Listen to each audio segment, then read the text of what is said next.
All right.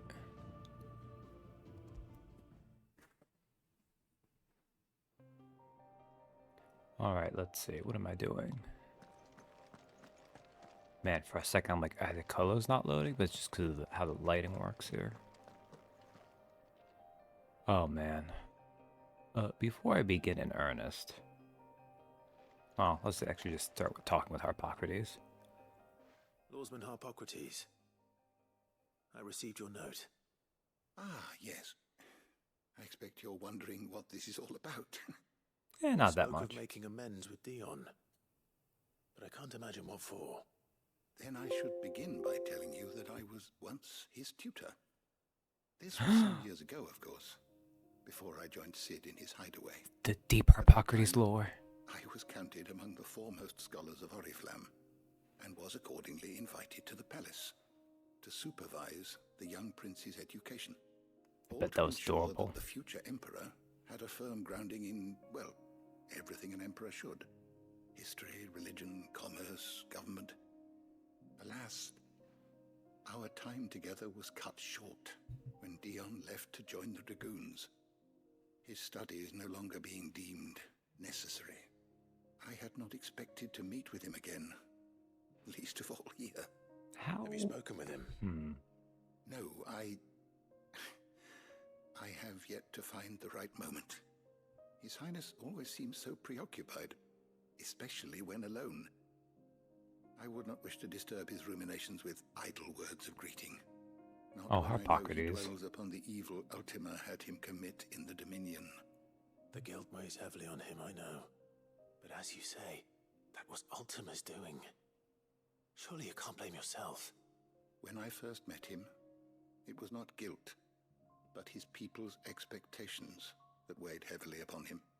And I did nothing to ease that burden. He bore it alone, until the day he could not bear it any longer. It is one of my greatest regrets that I only ever offered him my wisdom, when what he truly needed was friendship. How shonen of you. Dion's transgressions lies not only on his shoulders, but on mine. I see. I'm ready to help you in any way that I can.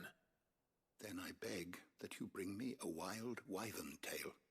Apothecaries across the ages agree that even to glimpse such a flower is to be granted inner solace. Fabulists and fraudsters all, of course. But there is oft a seed of truth to be found where even the most outlandish opinions align. Well, it can't hurt to try. Where can I find this flower? And how will I know it? You have seen cultivated wyvern tails before, I trust. The lily-white blossoms from whose roots the poisonous ink for the brand is distilled. Yeah. Those which grow in the wild differ only in their purple hue. The harsher the environment in which they are raised, the deeper the color. There is a waterfall in Rickmal's roost across the strait, where the flowers once grew in abundance. Whether they still survive there, I know not. But try as I might, I can find no likelier location. It's all right. I'll find you a wyvern tail one way or another. Thank you, Clive. And please, be safe. You know... Okay, I'm going to put a pin in the note of the thing I wanted to say earlier. Because it has to do more with the gameplay you're probably about to soon say. I feel like I shouldn't harp on this. Because I did this in Xenoblade Chronicles 2, too. And the side quests in this game are a huge step up from Xenoblade Chronicles 2. Now, in fairness, that's not a quality of the game difference there. That's the nature of what they are. And in fact, let me walk that back even a little bit, where gameplay-wise, I'd say at least in Xenoblade Chronicles 2, the kind of diminutive fetch quest nature of the gameplay attached to them actually felt more tolerable than it does here in Final Fantasy XVI.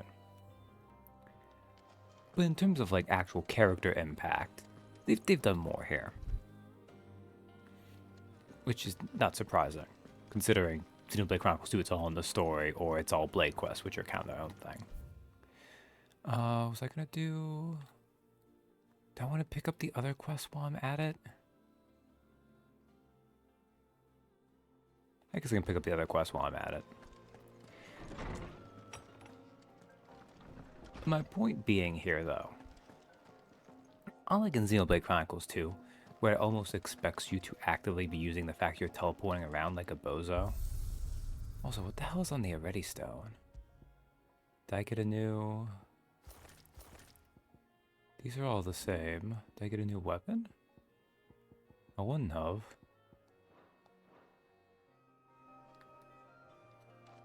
Whatever it is, it went away now. Point being, though, unlike in that, where at least there's some like magical means of travel, here we have a big boat. So from a lore perspective, it makes no sense that we spend the days, I think weeks actually, perhaps months of sea travel, even if we grabbed all the quests at once to go back to the other continent, you know? But the obvious answer there is then you do this entire side quest dump before the second to last story mission, when we do have to go to Waloed. And I can understand why from a overall game perspective they didn't do that. Was there any other side quests I had to do to pick up? Was it just these three?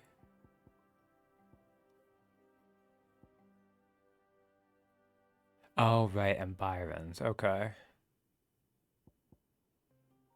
I'm just gonna do these in single order. And I'll actually let Jill's wait before Torgle's. Okay, so let me go back over to here.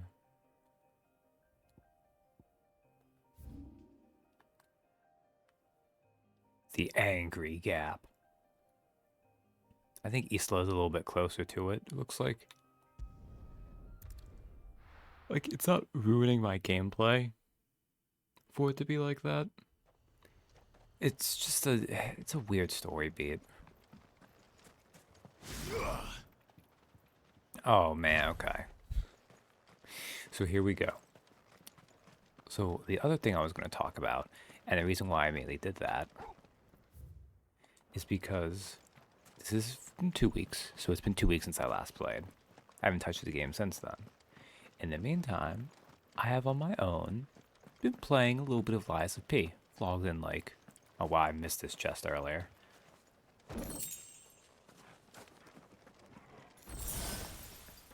So that's like, you know, 15 hours or so in that game. Obviously very different controls. Like the reason why I immediately hit circle, also we can get on a chocobo here. Come on, Ambrosia, let's go. Fly, Ambrosia. That's my favorite Ambrosia's running line. As evidenced by the fact that I say it all the time. Fly, Ambrosia. Because, like, Lies of P, or as I might call it, Puppet Born, very much in the style of those games, to dash, you have to hold down circle, which is why the first thing I did when I had control of... Flooded twice over. Ooh. When I had control of Clive was I hit circle. So we'll see what other in confusion I have in the meantime. Purple flowers blooming next to a waterfall. Shouldn't be too hard to find. This won't be easy. You deserve a rest. Oh, there it is again. Too slow.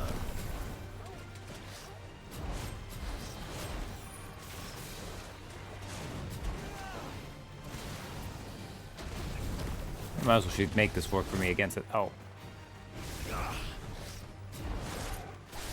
Nice try.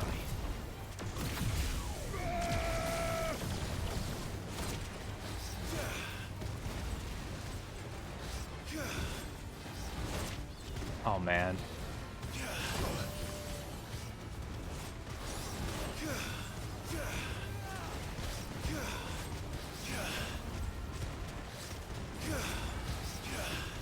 I'm not getting time for this at all.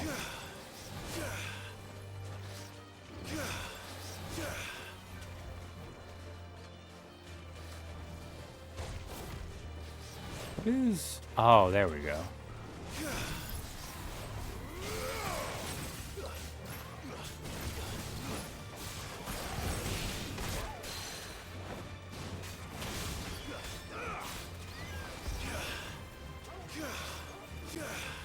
Oh, can I actually hit aerial targets with this?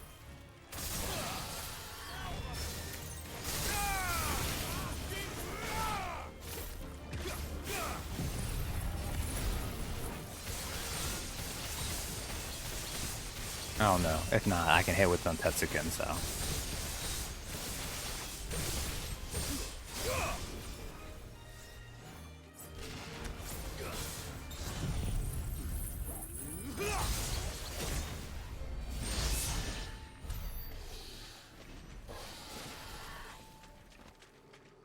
Oh man, that was not a great fight, but that's okay. Alright, so I change out these, I have these on. Should go into here. And it said purple flowers by waterfall.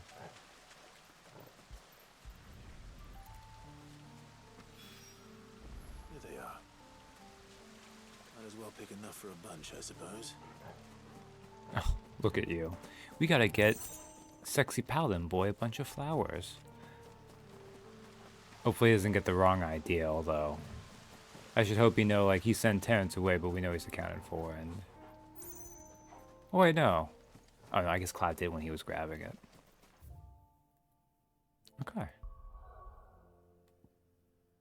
And like obviously not only will we not step on Terrence's toes, but also Jill would murder Dion. Even though I think canonically, actually, Bahamut was pretty impressive. Considering he took more than any of the other icons we really faced. We had to actually brotherly combine too. I'm going the wrong way. Pockets is this way.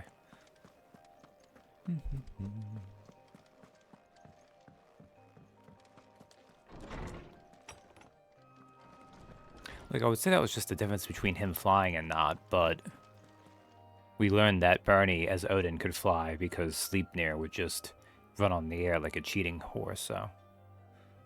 Oarsman, I found the flowers you were looking for. You did? I think I did. Wild Wyvern Tail. Records suggest that the wyvern tail was first cultivated for the purpose of distilling a purple dye from its petals. However, when the tended blooms were discovered to lose their hue over time, the gardeners of early Valsteia made the fateful decision to investigate the practical properties of their roots instead. I feel like dye is... I guess dye is never actually practical, in that, like, you never need to dye something. But I mean, people like to have Mythos Mundi. Ooh, that would have been a good name for this. Oh well. It's not going to last much longer here on the East Coast anyways. Hey, Captain. But I get, like, you know, practical in the sense that, like, you don't need to dye things purple. But I was thinking practical just in the fact that, like, dyes still sell. There's always a market for dyes.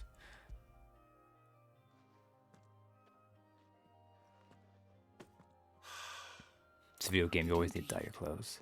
My dear boy, thank you. You wanted to make Dion a gift of one, did you not? Hey, Dill. Shall I invite him to join us? Oh, I don't... It's no trouble. I'll go and fetch him. What you guys missed is Harpocrates wants to be Dion's new dad because he killed his old one. Actually, he said friend specifically, but I choose my interpretation over what Harpocrates himself said.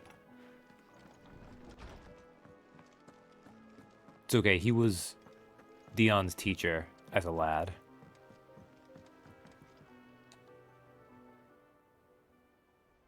Your Highness, would you do me the honor of accompanying me? Now. It is time, then. No, only to the shelves. Our lawsman has something he'd like to give you. Master Harpocrates. No. I dare not show my face before him. Not after everything I have done. Oh my god. Dion, you are such a good boy paladin torturing I have yourself. taken countless innocent lives. And ruined countless more. All because I was weak. I have sworn to atone for my crimes or die in the attempt. But were I to meet with him again, and see in his eyes what I have become, I fear that my resolve might falter. Then that is all the more reason to do it.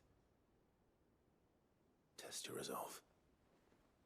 Prove to yourself and to him how strong it truly is.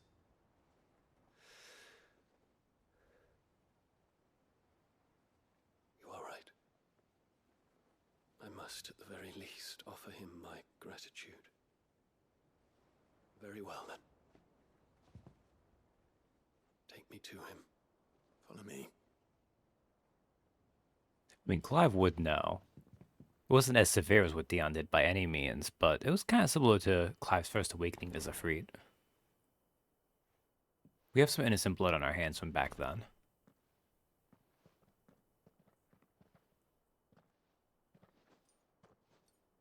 I believe Tyler was the one we killed, or Murdoch. It was one of the two. Even now, I hesitate to approach him. What must he think of me? You'd be surprised.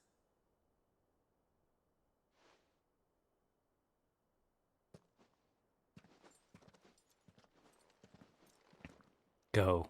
Regain a father figure just in time for your sacrifice later on.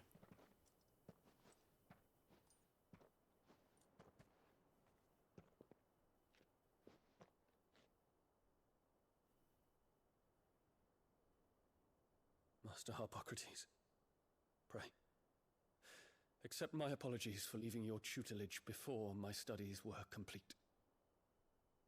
Your lessons opened my mind to a world quite unlike the one I had imagined from within the gilded confines of the palace. And I shall be forever grateful for the efforts you made to enlighten me. Lift up your head, Your Highness. The deeds of youth require no apology. That you took the time to visit me says much about the man you have become. Now, there is something I would like to show you. I think I haven't noticed Harpocrates had like a little pouch around his neck. Is that a wyvern tail? The color is unfamiliar to me. Because it is unique to those found in the wild. Something in the harsh environments in which they grow lends them this striking hue. Their roots are indistinguishable from those of their hothouse cousins, but once they bloom, the difference is immediately apparent. In this flower, I see you, Your Highness. Its roots were the roots of a wyvern tail, with all that implies. But they do not define it, just as yours do not define you. I want you to have it, that it might remind you of this truth.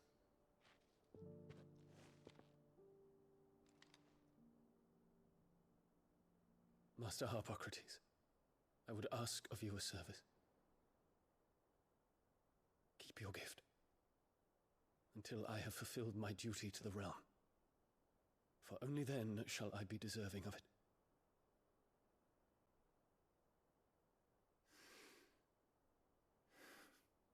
Ah, man, Dion.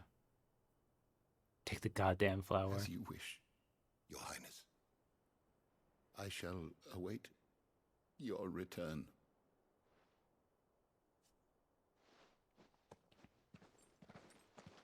Dion's reaching the point where it's gonna be really awkward if he doesn't die in the finale.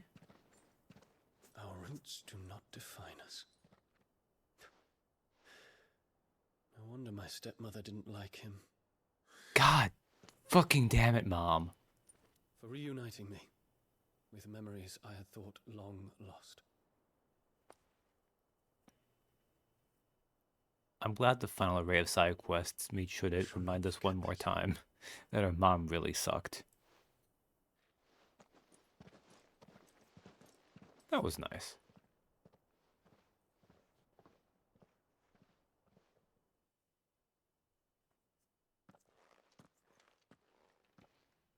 Thank you, Clive. Were it not for you, I fear I might never have found the right moment to speak with him. Not to mention the wyvern tales. I shall plant their seeds, that I might not disappoint His Highness upon his return. I hope the soul in the hideaway is to their liking. Why, these flowers bloomed in the bleak, black wastes of Waloed. I'm sure Nigel's yard will suit them to a T.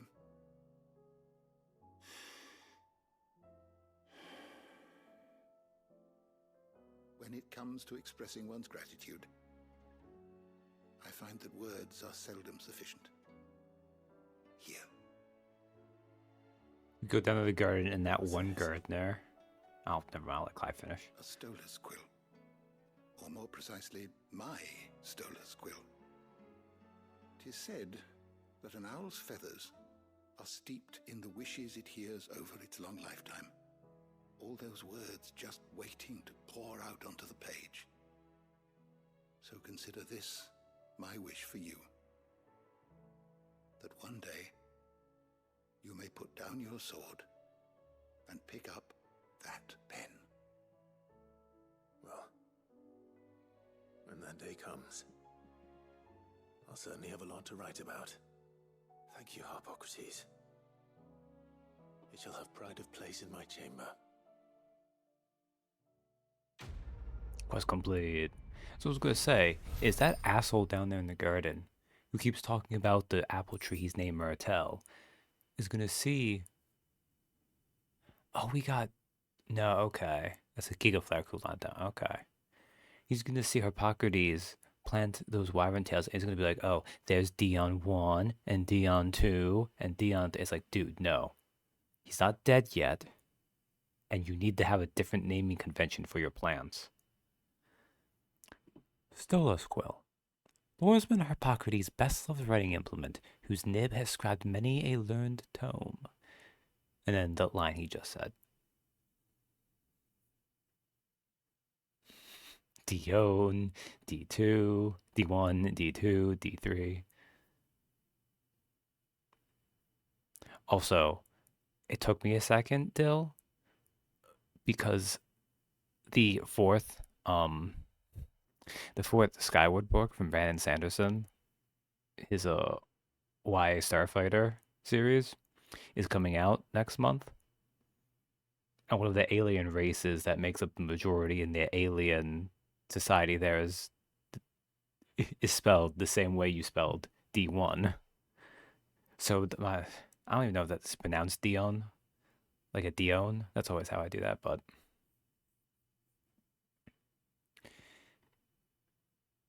Bahamut's Mercy, a gift from the very first Emperor of Sanbreque to his infant son. This ring has graced the hand of every dominant of Bahamut since. The ether it absorbed from the icon over the years, aiding the next Imperial Scion and drawing out the full potential of their bloodline. But now the Empire lies in ruin, and that bloodline is broken. So let it be with Bahamut, as was always intended. Dion, yeah, it makes sense. The third one and the novellas are good too. But it does do the thing. I don't know what it is about Skyward as a series, where it kind of reinvents itself each book. And I think it's good in how it does that, and it really helps build Spence's character. Especially like in the second one, it's a little bit rough, but once you see in the third one what he's doing with the series, I think it works. You can see more of the shape then. But each one is wildly different from the other one. Alright. Let's go do Byron's thing next. Which is here? Looks like it's here. So I guess I do have to go to Buckland. Okay.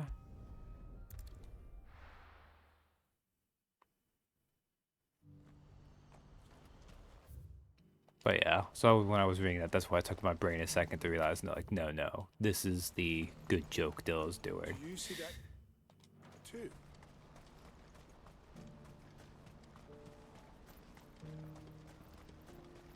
Agree with that in regards to the first two. Love the seven mystery of the first. What is it? Oh, please. Just make it stop. I'm scared. I really appreciate all of them for their different reasons, but it is very jarring when you get 10% into book 2 and you go, ah yes, I too enjoyed going to the Citadel for the first time in Mass Effect.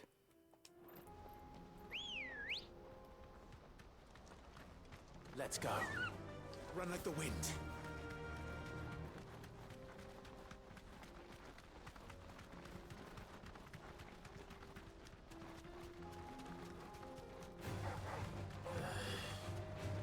By the way, you didn't mention it. Did you even touch any more of Sunreach, Katie?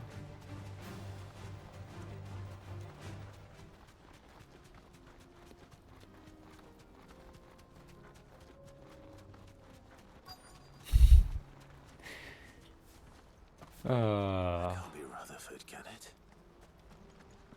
Oh, what's going on here with Rutherford?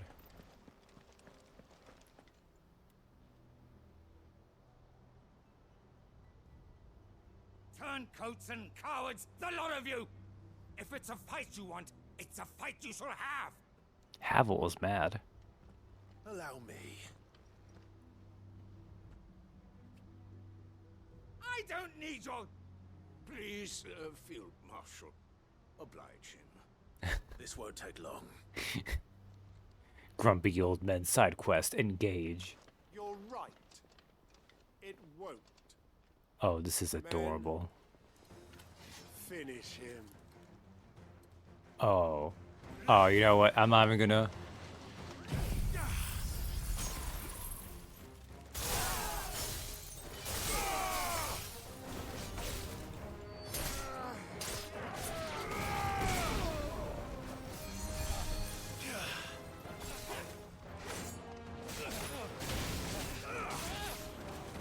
You know what?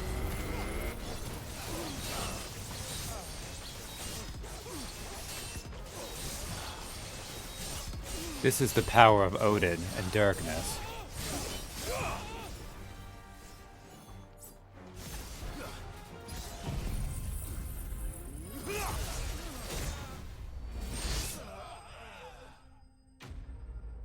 Yeah, what was that, asshole? Wasn't gonna take long, you said. Dumbass. Alright. A little longer than I'd have liked. Fair, Clive.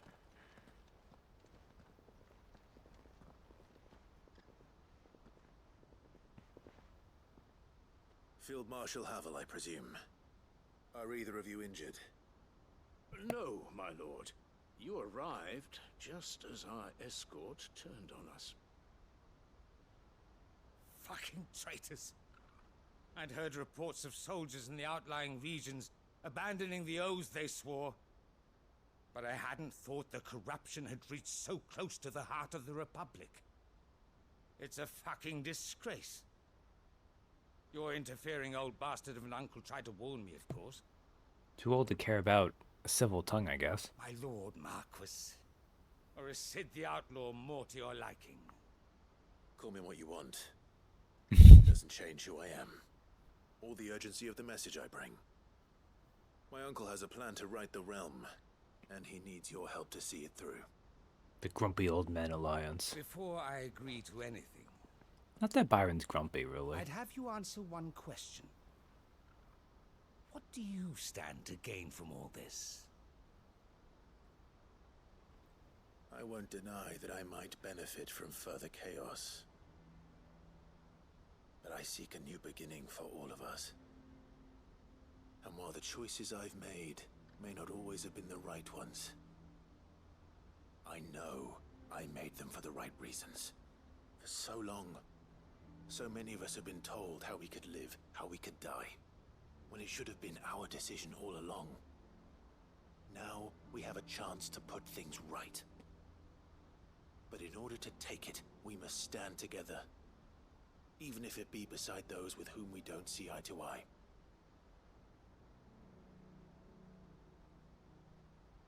Certainly not the words I expected from an outlaw. But perhaps your uncle was right. Have you seen in some of the You are no laws ordinary outlaw. and the societies we work against? Phew. I'll never hear the end of this. All right. I'll start by ordering my most trusted guard to bring the Dhalmekian fringes under control. Next, I'll make contact with my counterparts in the Imperial Army and see if I can't convince them to try and restore order in their own territory. Thank you, Field Marshal. But they are not the only ones we will need to convince. What do you mean? I don't doubt that I can bully some sense into a few generals, but those they answer to require a different kind of persuasion. Uncle When Quest. it comes to honeyed words, well, we will need an envoy. One who can court even the most stubborn of statesmen. Oh, You, perhaps. we can do this. Flattered. But I'm no diplomat either. And I have other problems to attend to. Like What more we side need quests. is a skilled arbitrator. And I may know just the person. Is that so? And would he happen to be an outlaw too? Of a different kind, perhaps. Well, beggars can't be choosers. I suppose we'll all have to find a little of the outlaw in ourselves if we're to make it through this. Very well. Send your man to me right away. I shall. I'm kind of surprised Howell didn't put together that, but that My works. Lord Marquis. Your Lord Uncle bade me escort the Field Marshal to his manor in Port Isolde. And I will see that my associate joins you there. Very good, my lord.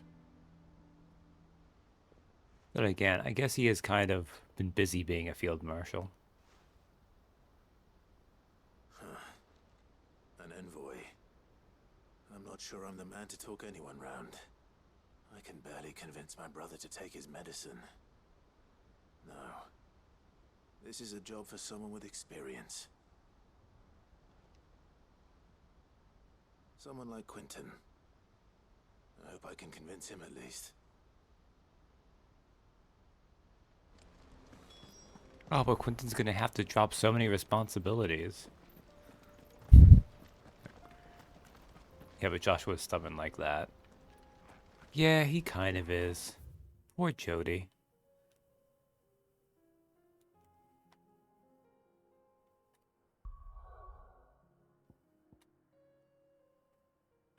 I guess he has to buy Lost Wing, even though Lost Wing itself is now ruined. Well, this is 6 one, half dozen the other. I'll go to this side, though.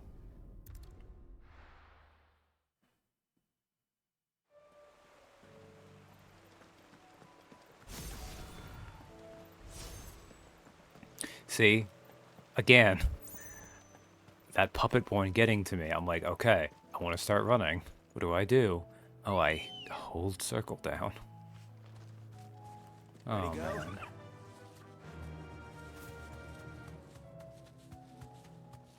I just beat the King of Puppets in that. And let me tell you, his second phase reveals his name is Romeo.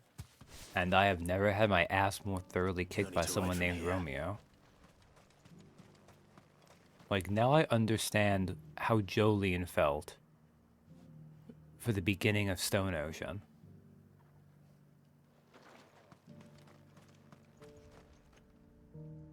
Quentin, I have a proposal for you. Do you now?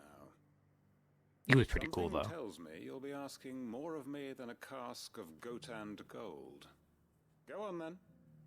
Propose. Dude, you're really lucky Jill wasn't here. You can't just ask me to propose. You'd have me convince the chiefs and chamberlains of the realm that they should simply swallow their pride and do the one thing that has proved impossible for thousands of years. Was there anything else? Perhaps I can fetch you a meat pie as well.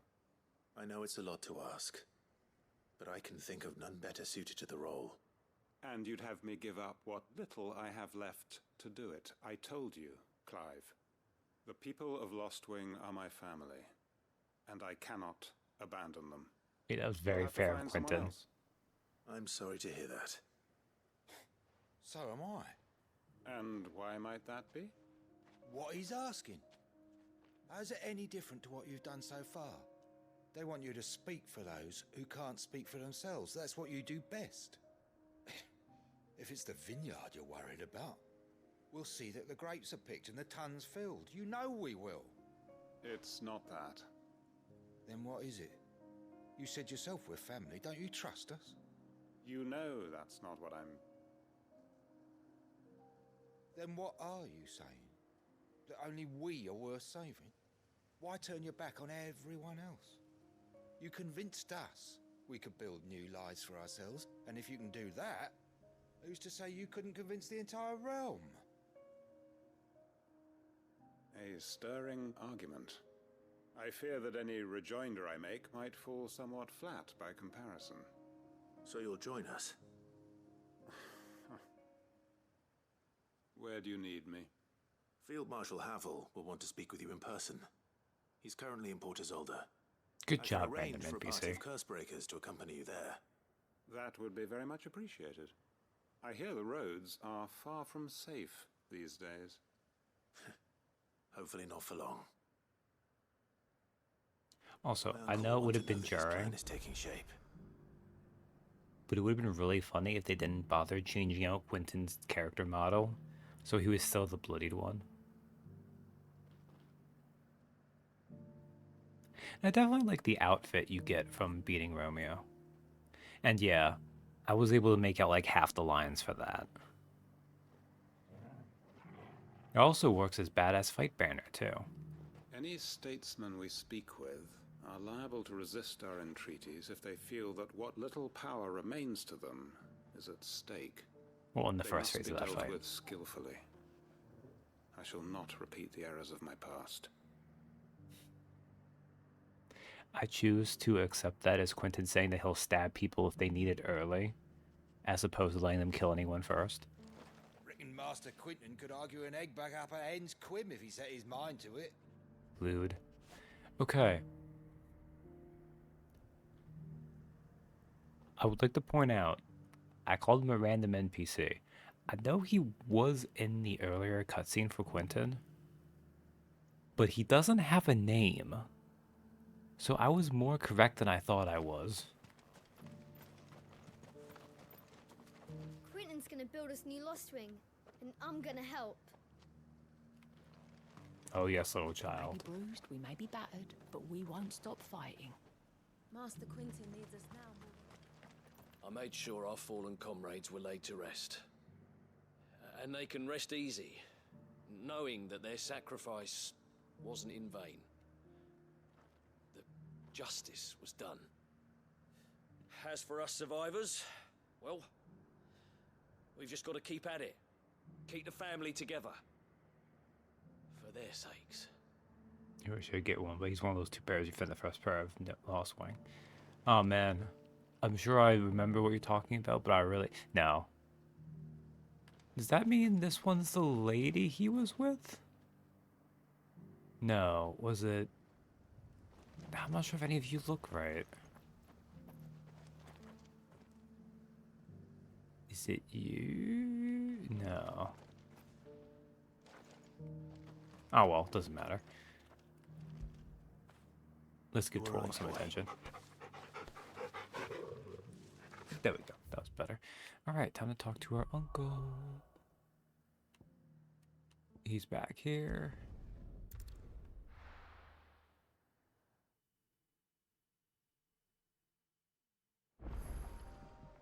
Oh, and they weren't even there for the ether flood because they got evacuated. It was one of those weird parts of the whole Lost Wing quest line Where Quentin was like, "What have I done?" And it's like, well, actually, because you got your people out, and then the flood happened, it kind of worked out regardless. It was maybe not the most well executed writing, but it was okay. Uncle, I bring good news. The Field Marshal has agreed to your plan. Ha! Of course he has. I didn't doubt you for a moment, dear boy. Rutherford is accompanying him back to your manor in Port Isolde as we speak. They will await your return there. As will one other. One other? Who, exactly? Lord Havel was concerned that even if he could get the realm's armies to agree to an accord, he might not be as successful in convincing those with political power. We need to get more He asked NPCs if in this. I might have a solution. And I suggested a certain Imperial Lord Magistrate turned liberator. One of your co-conspirators? The boatman, maybe? Master Quinton would probably call me one of his. But yes. Ooh, maybe Another Otto. outlaw, then. Just the thing we need to put these rotten politicos in their places. Otto would be Thinking, good for Clive? this. I'm glad you approve. I guess we need him for the More the hideaway, though. merrier, eh? Uncle, assuming Havel and Quinton can solve our problem with the armies, you still haven't mentioned how we might manage the grain shortages. Oh, don't you worry, my boy. The 7 high houses will be seeing to that. They have all agreed to make the most generous of donations. Oh, of course, it did take a little persuasion, but luckily I had some unexpected help. From who? Why, you, my boy. Rumor has it that you rescued the Lady Ariane's head steward Rockford from a horde of bloodthirsty bandits. It was more of a handful. Well, the old battle axe was so pleased. She had a shipload of talents delivered to my private docks by the next new moon. And when the Oh, other that's houses nice. saw the parsimonious old crone's purse strings finally loosen, they as good as tripped over themselves in the rush to follow suit. I'm happy to hear it. Now, I must be getting back to the manor. Join us there at your earliest convenience, would you? Of course, Uncle.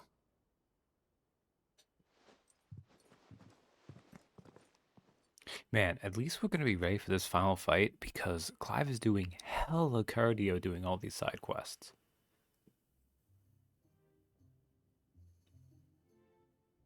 We're going to be fit and ready. Pray tell, will we get that grain to the capital if the roads are still overrun with a Kashik?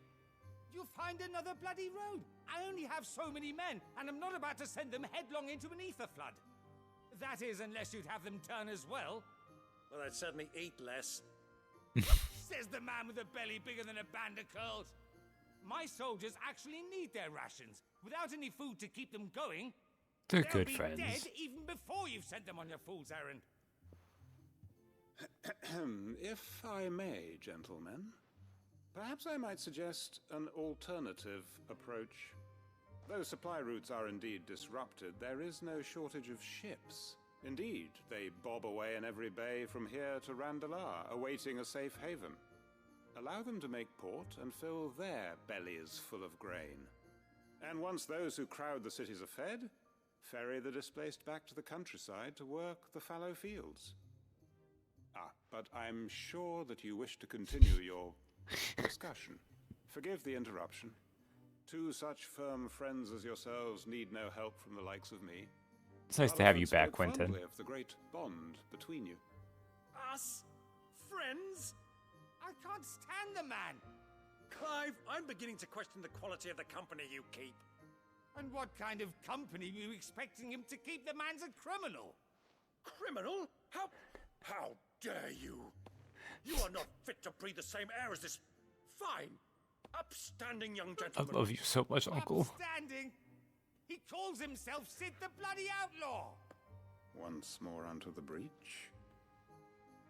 Quentin is perfect for this. I was not thinking of Quentin originally, but no. Not so subtle, cough. Shall we begin again? What we seek here is not to create a new nation, nor to claim the thrones of those that already exist. We wish simply to bring stability to the realm that mankind might weather the current storm. And to do that, we must convince those in power the generals, the statesmen, the nobles, that our cause is just. There will be disagreements, yes, and I imagine some resistance, much resistance. But we cannot let that deter us. If we show them the path, show them that we walk it ourselves, then I am confident they will follow. The fate of the world lies in my nephew's hands, but the well-being of her people lies in ours. And we must not squander the chance that Clive has given us. Uncle Byron, Now, with that settled, let's move on to the signing of the Accord. For what great moment in history hasn't been accompanied by a little ceremony? And probably a lot of wine if I know you, Uncle. Citizens of Valisthea, I present to you the Triunity. Rutherford, Mike Will. Rutherford, Mike Will. Oh. They probably used Byron just the right amount, but I could have used more of him in the game. My boy, the stage is set. that it is. This is the role you were born for. Now I ask only that you trust in the talents of your supporting cast. We shall play our parts to the best of our abilities, that you might have the opportunity to shine. The realm needs its Sir Crandall, and there is no better Crandall than you, Clive. I want you to keep this signed accord as proof of our faith in you. I will. Thank you, Uncle.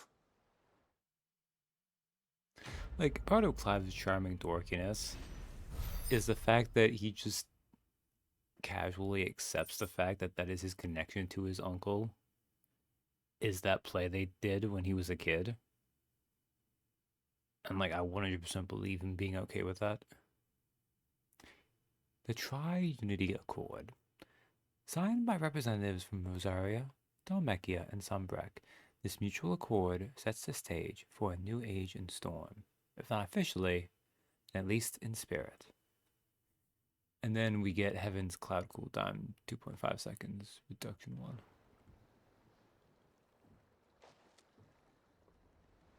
Alright.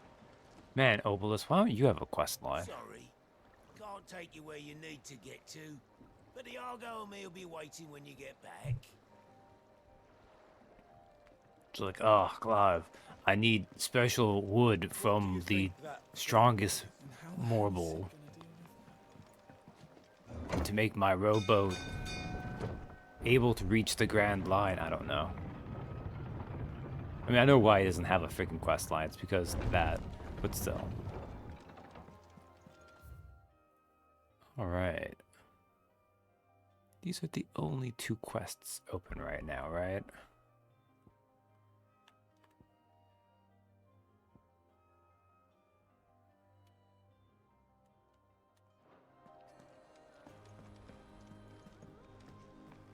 Alright, bro, what's up? What does Jill need? Joshua, I read your message. You're right. Jill is different. I don't think I'd realized how different, but since we returned from Drake's spine, I felt it more and more. I suppose it's not hard to imagine why. She doesn't think she belongs anymore. And that's why we need to remind her she is still one of us. To let her know that we still need her, now more than ever. That you still need her. But how to do that? When last we were truly close, we were but children. Speak for yourself, brother. I've tapped that. But no. Do you remember the time we accompanied Father on his annual tour of the Duchy? And Jill and I broke from the procession to ride up Man's Hill. To see the snow daisies, I remember. It was the first time Father had allowed us to join him. And when he realized you were missing, he had the entire retinue down to the pot boys combing the countryside. In the rain. A thunderstorm forced us to take refuge in a grove of oaks before we'd even made it halfway there. It was the Lord Commander who finally found us, and needless to say, he was none too pleased. Then it seems you and Jill have unfinished business. What do you say? Man's Hill. It's not that far. True. Though I suspect it is also much changed. Little in southern Rosaria remains as it was when we were children. You're saying I should go and scout the area for bandits? I'm saying we should first go and see if there are actually still any snow daisies left. What would you do without me, Clive? It's a good question, Joshua. Like, I'm glad our brother knows how to plan a date for us. Because we don't, apparently. Oh, man. That was kind of cute, though. Oh, now we need to go over here. Oh, it's right there. That's nice and easy. Clive is too himbo for that. I mean, look, he wouldn't want... In Clive's defense, bandits would also ruin a date.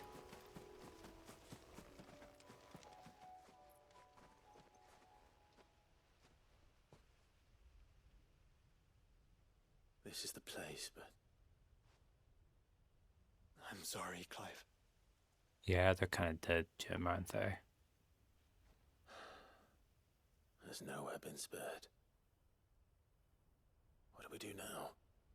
Manage to make a date more lively. That's a good counterpoint. We keep looking. Man's Hill cannot be the only place where snow daisies grow. Two Harpocrates. It's the only place I know of. Knew of. Then why not ask someone who might know of another? Someone at the backyard? To the hideaway, then. Of course. Of course, this is our way to get those... You know what? Fair enough. We have a whole botany department, basically. It only makes sense we would check in with him about something in one of these final side quests. Let's hope one of the gardeners knows where to find snow daisies.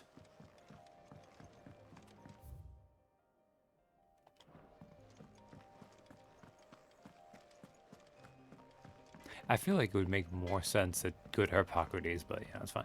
Did I talk to you, Goots? Oh, I did. out there. Say what you will. Maybe Martel knows. What does your tree wisdom tell us, Martel? Right, nothing, because you're a tree.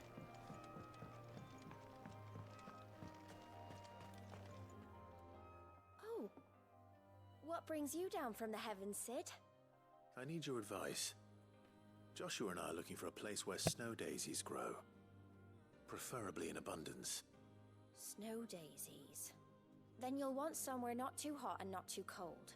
And where the winds are strong enough to carry the seeds. I reckon Man's Hill would be a good place to start. There in the Royal Meadows, perhaps? Both have similar climbs and the right elevation. If the Blight hasn't claimed them yet. Right. Thank you. Well, Royal Meadows is a place we haven't gone yet, so... Did you learn where we might find our flowers? The gardener here mentioned the Royal Meadows in Sambrak. Ah, the fields beyond Northreach. Well, if that's the case, then Yote was right. I recalled that she kept the record of our travels, you see. So I asked her if she'd perhaps noted anywhere that snow daisies grew, and she mentioned Oilefeist Bay. Whose shores border the meadows. Off we go then.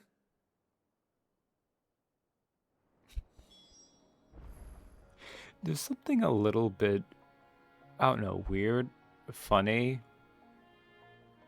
that the most recent time in a while that Joshua has mentioned his companion has been in the context of trying to get Clive a date with Jill. Like, man, Jotty has a hard life.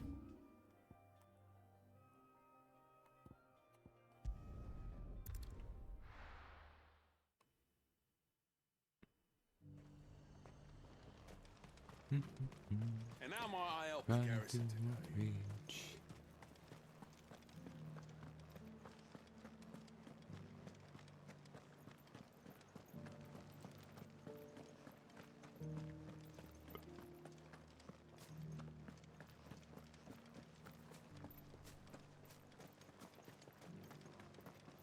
Josh appreciates her, but Dion is just so gosh darn cute. Oh man.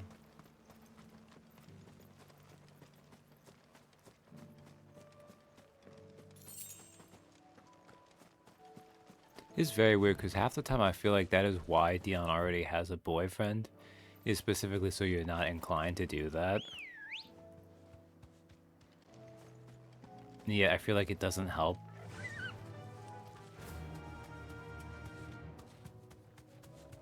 The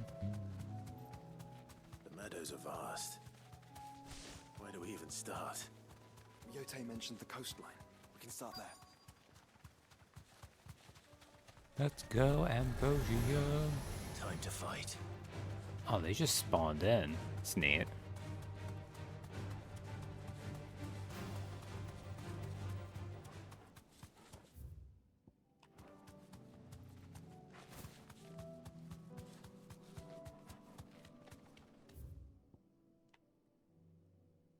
Oh, it's this whole thing, which means probably actually what it wanted me to do is look over here this way.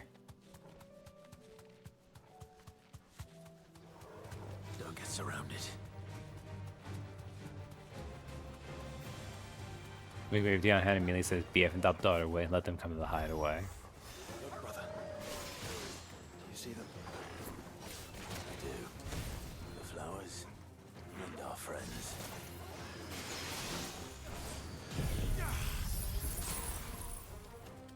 Okay, let's just...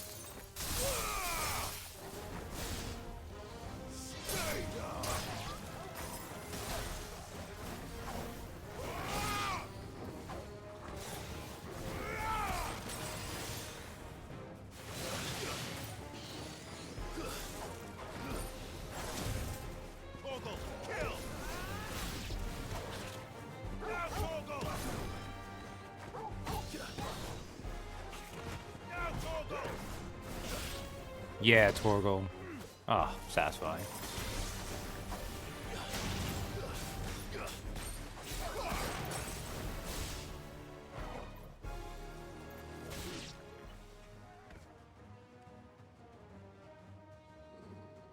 Alright, it's also bad when I'm going right from one combat to another. What is it, boy? What do you see, boy? Oh, Minotaur. That'll be fine. Let's hope this is the last one. Only one way to find out. This one. Over here.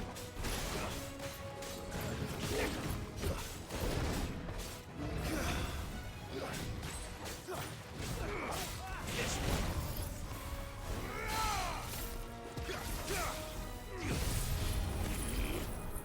There we go. Break you down.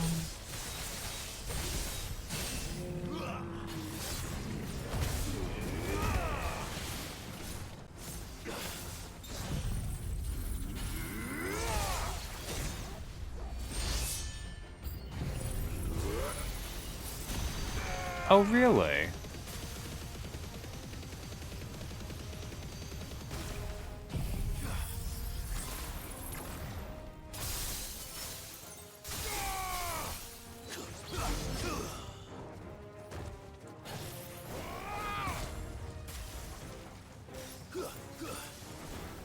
Oh, this Minotaur tried to bring friends, but I killed them too fast.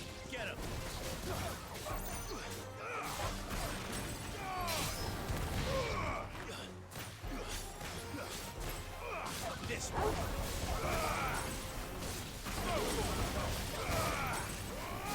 Over here. This one.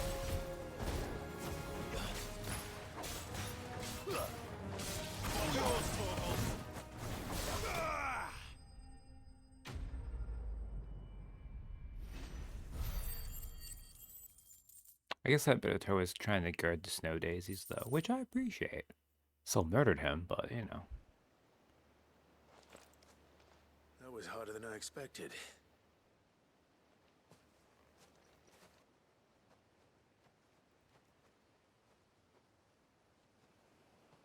But found her. It was worth it. They're beautiful. Now he had it coming. Do you think Jill will like them? She'll love them. Come on. Let's go. You know, hopefully this will still work, but I'm not sure actually how good this plan is to show Jill that she still belongs by not taking her on the combat mission to make sure the date spot is safe. Now, admittedly, I know it's because they wanted to keep it a surprise, but it does also kind of indirectly coddle her. The rest, as they say, is up to you. Well, you and the skies. We wouldn't want another thunderstorm now, would we?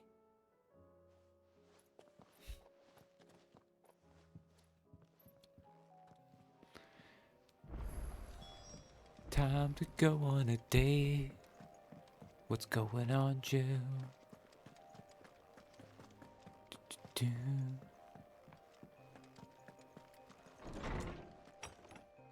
Yeah, and again, they're just doing it to keep the surprise, but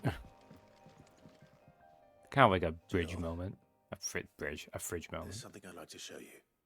There is? And where might this something be? It's, not here. Now, I know this is sudden, but how would you fancy a trip to Oriflamme? I just want Jill to be like, oh my god, you're taking me on a date? It's been 5 years. You beautiful, stupid man. I've been waiting so long. Clive's like, oh, I was more doing this to help restore your confidence in yourself. This is what you wanted to show me. Yeah, I don't know what to say. You don't need to say anything. The smile on your face is enough. We've been worried about you, Joshua and I. Do you remember when I took you to Man's Hill? Or tried to? How could I forget?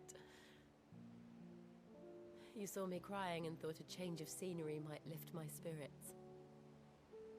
In the end, it earned me a nasty cough and a stern scolding from your mother. But I felt wonderful nonetheless. God damn it, Mom. I'm sorry. I had no idea what I was getting us both into. But I couldn't bear to see you like that. Before we left, my chambermaid told me she'd overheard your mother talking about my marriage prospects with some of the noblewomen at court.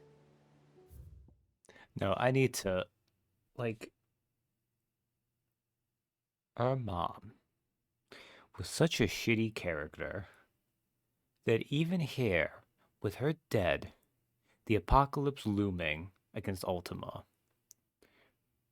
while we're revisiting our companions to give them some sense of closure before it, and fond reminiscences of the past. Everyone's last to go, man, wasn't that nice except for this shitty part attached to your mom?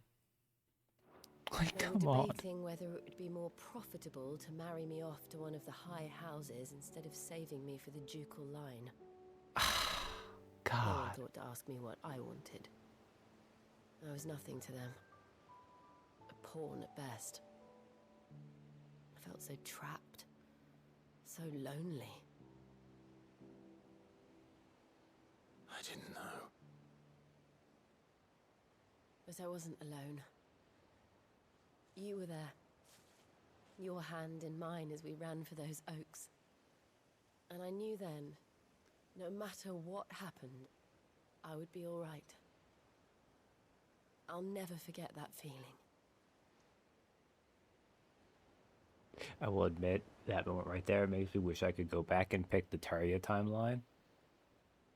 Just for Jill being like, but what about that one moment when you had to choose between me and Tarja? Look, the game gave me a choice and I thought it was different. Such a weird choice there. You're gonna give Clive a pretty Before flower we broke crown? camp, the morning after the storm. Do you know what I did? No? What? It would look cute on Jill, I too. slipped away from my governess to climb the tall. And from there, I saw a sea of petals, all reaching for the sun. And I realized that no matter how terrible the night, dawn would always come.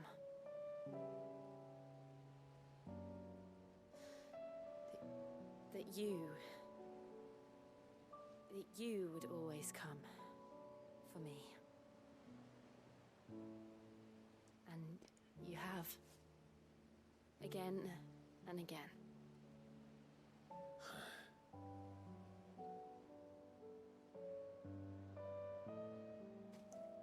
Where do you see us? When all this is over?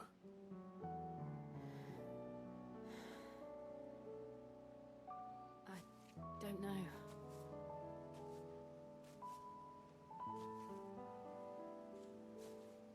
Not here, though. I think I've outgrown the twins. After everything we've been through, the realm just seems so small. I'll need some space to spread my wings. Then that's what you'll have. And I'll stop at nothing to see that you do.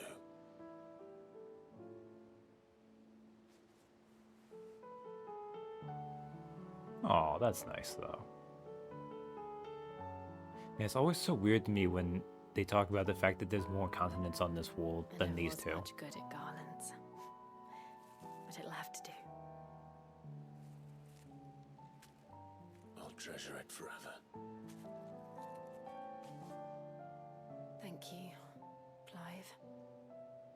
For this, the flowers, for everything. It's exactly what I needed. You are my treasure. Aw. It would be really mean of you if you died in the finale. Oh, don't worry. I'm pretty sure Dion's trying to tank that for all of us. He keeps raising those flags as high as he can. Man, the internal war that was raging over that really cute scene when Jill was talking about Clive coming over and over, and I'm like, God damn the English language in my juvenile 14-year-old heart. Back. I expect the others are wondering where we are. You're right. There's still much to do. And we'll do it together.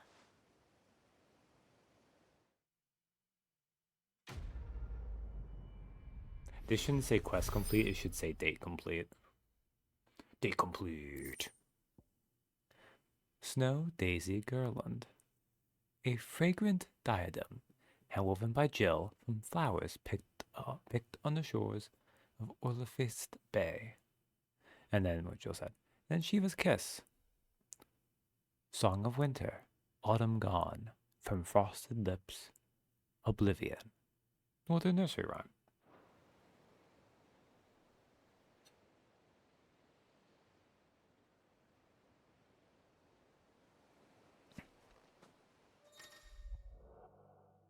Joining hands with Jill. Jill has joined Clive's party and will remain with them until departing for Origin. Did she just... Yeah, Torgal time. Damn, Joshua, you just got obliterated from existence.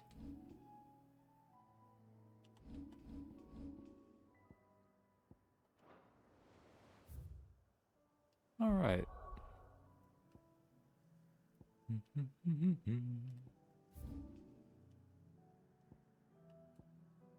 Oh, there's a missive for us, too. Well.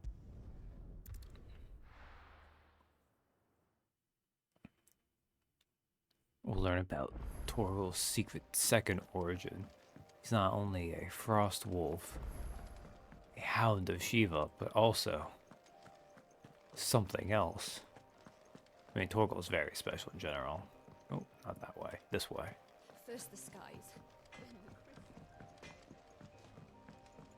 Say what you will, Lady Karen has seen her. Also a good boy. Always. Look at Torgal just sitting here calmly looking out. What's up?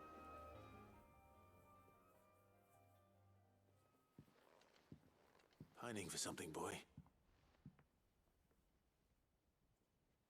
What is it? What do you see out there? I never did ask where you got that anklet of yours. From Sid, that's why. On the day he brought him home. That long ago? And you're only thinking to ask this now? Sid saw that the pup had a habit of gnawing on his leg, since you ask. Clap that there iron on him to keep him from doing it.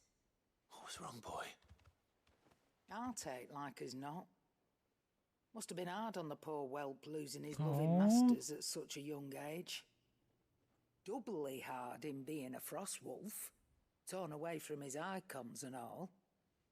Sid would always tell him, you want that iron gone, you find what it is you're looking for. I reckon what he were looking for was you. I'm sorry, Torgal. Sorry for making you wait so long. I thought you just liked jewelry. Let's get that thing off you.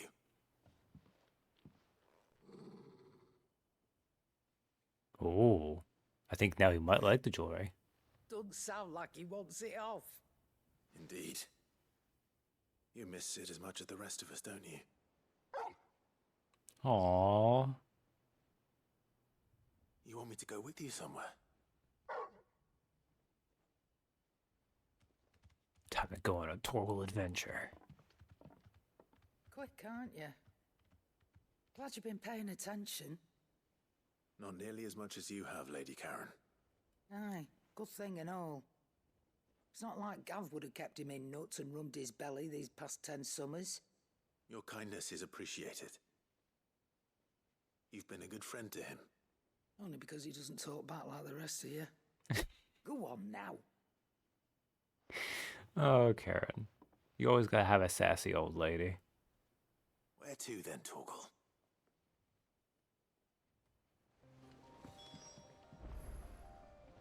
Follow Torgal. Okay. Do, do, do.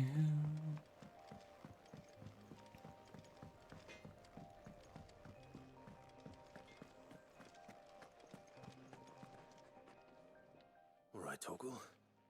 Where are you taking me? I'm going to need a little bit more than that, boy. Do you have a better hint for me? Unless you've already given me one. Back on the rear deck, you were looking west, toward Rosaria.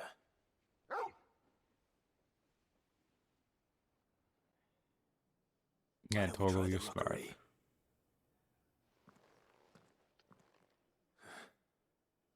I haven't been to the island in almost 20 years.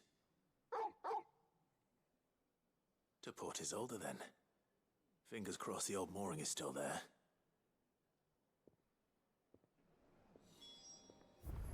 Excellent.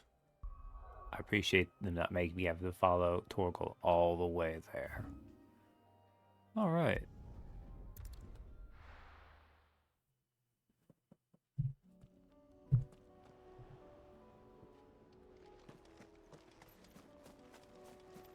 And these side quests are going quicker than I thought they would.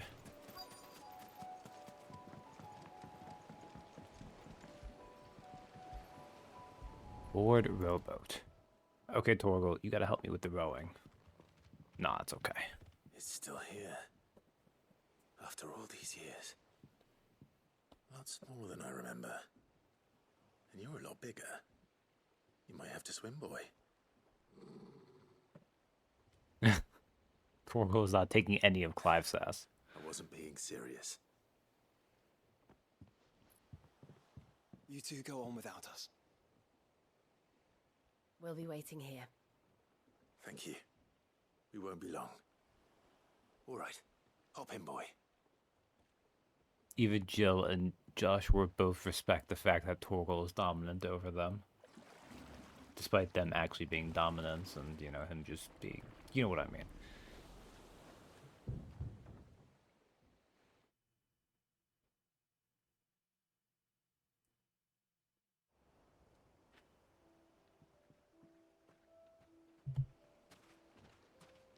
This place hasn't changed at all. The rookery's right through those trees. Come on.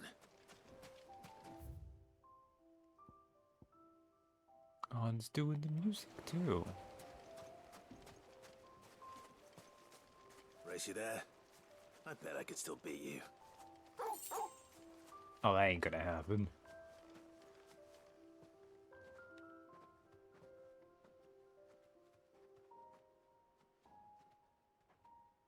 Also, neither of you are racing. Unless you're doing a slow race. Here we are. This was our hideaway. Wasn't it, Torgal?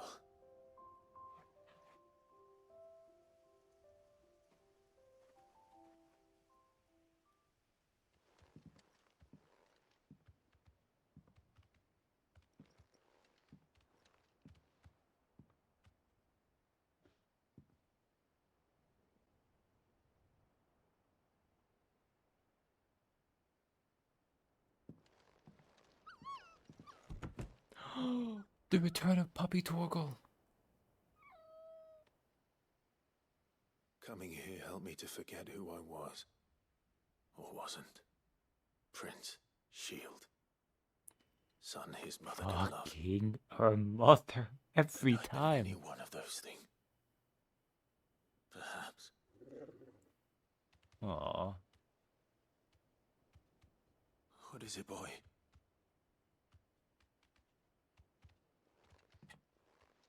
Torgal's like, you don't understand, Master. You are a good boy, too. This is all from the castle.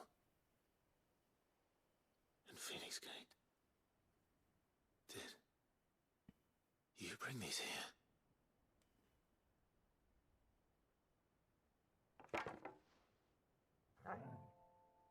My sparring sword.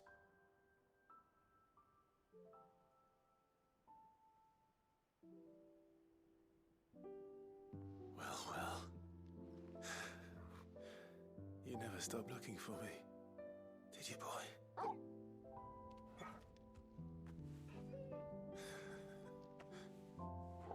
Thank you, Torgal. For never giving up. For never forgetting.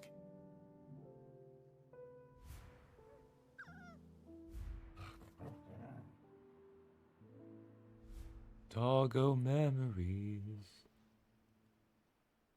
Let's take this with us, shall we? So I don't forget either.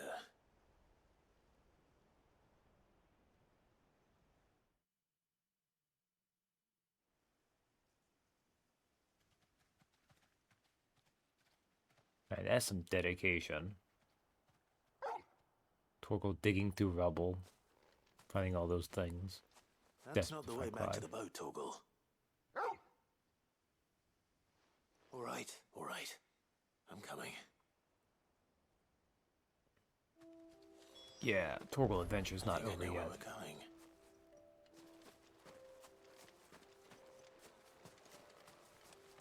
Come on, let's go.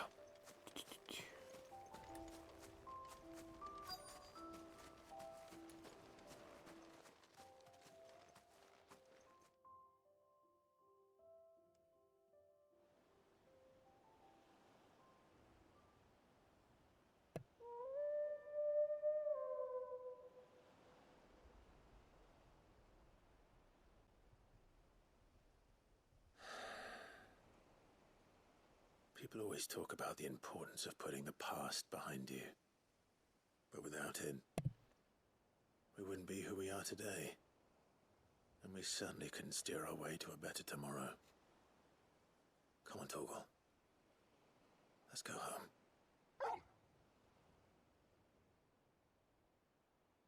See, this was a good note to end on. Not only does it have a good Torgal moment, but it's a good reminder that as much as we would like to forget her, that Clive is a better person for having a past, including his shitty, awful mom, who has only ever had a bad impact on the lives of anyone she's touched. Charred sparring sword. Clive's old sparring sword, salvaged by a faithful friend in the aftermath of the Ironblood invasion, 18 winters past. Remember, Clive, your blade is not your only weapon. From Rodney Murdoch, so long ago. Oh my god.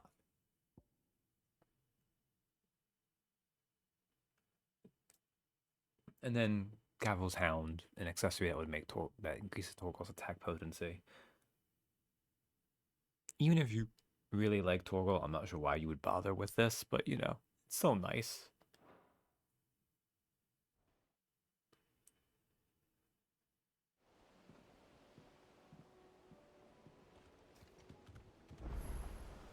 Sorry for the wait. We're ready. All right. I guess that's it. Well, let's go back here. Hideaway. We have something to get from the Patron's Whisper. Feels like we're probably missing something. I gotta talk to Hippocrates anyway, so.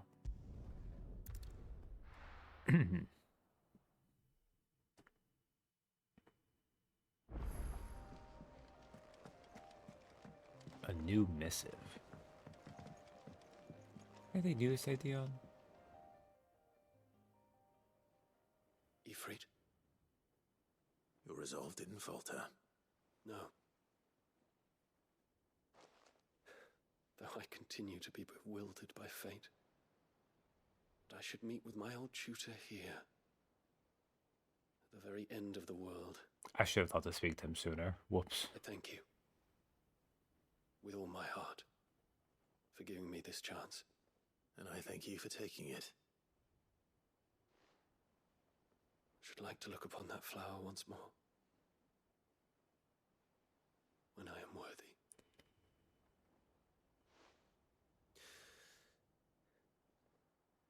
I stand ready to leave for Origin at your word. May Grieger go with us. And see us safely home.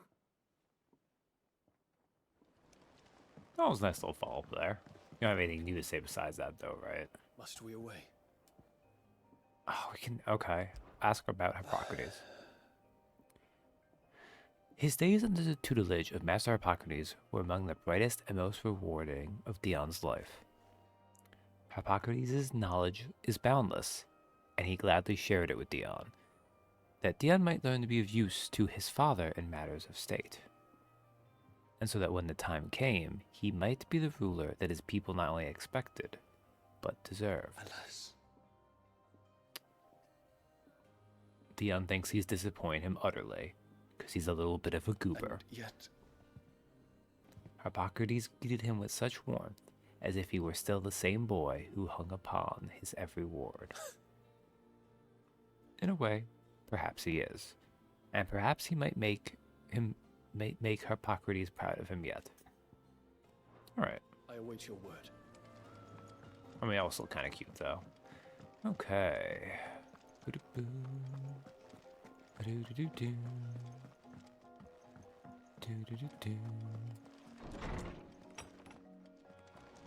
don't even want to talk about Oscar. What's on your mind, Clive? Ask about memories. She still can't believe we remembered that day on Man's Hill. So long. Their lives have been defined by loss, but their memories, those no one can take.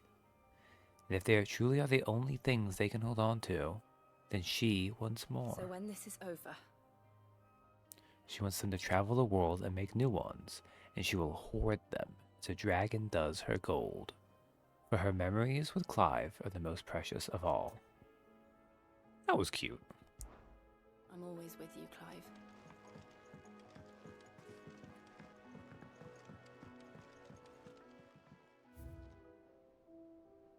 No, that is all the memories. Okay.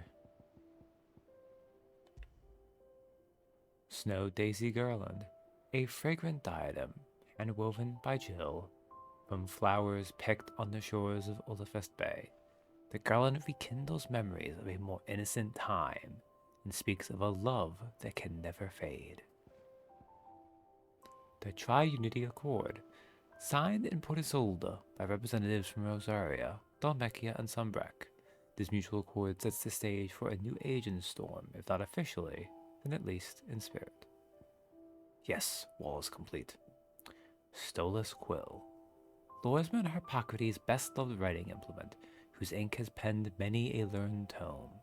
It is said that the long quills of the Stolas become imbued with the wishes it hears over its long lifetime, and also, it regens the same amount of health as the turn ends as it does its magic. The words just waiting to pour out onto the page.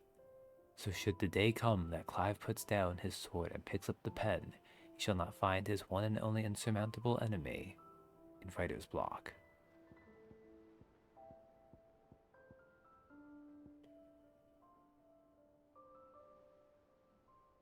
Oh, I guess you just get this when you've completed the wall. Charred Sparring Sword. Clive's old sparring sword, salvaged by Torgal in the aftermath of the Ironblood invasion and hidden at Clive's original hideaway, the Rookery, is a reminder of who Clive once was and who he has become, as well as of the unbreakable bond between lifelong friends.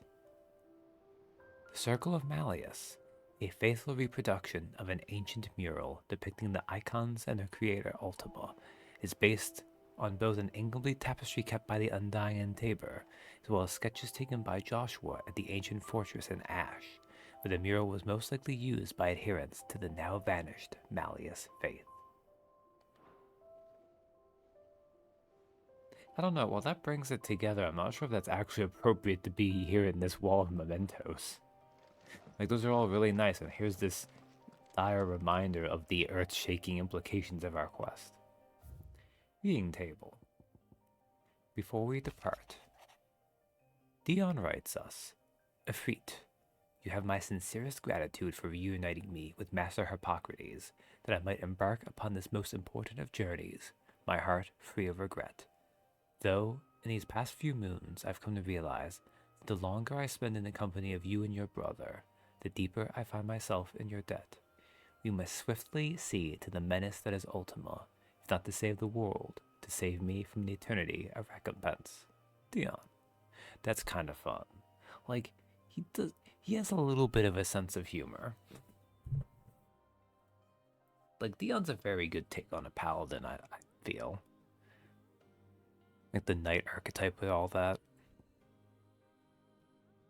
He, like, just has enough of all that, but with, like, a little bit of the edges sanded off, so he's kind of nice. Safe returns.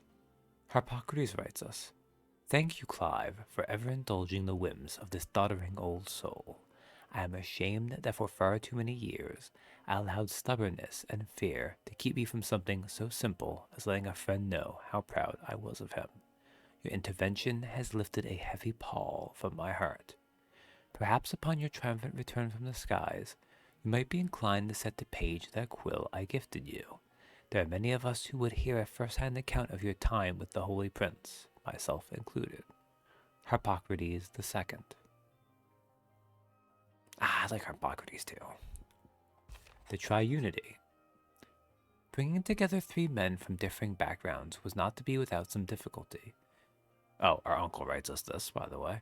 However, come together we did for a better Val's Thea. The Tri-Unity was but a first step.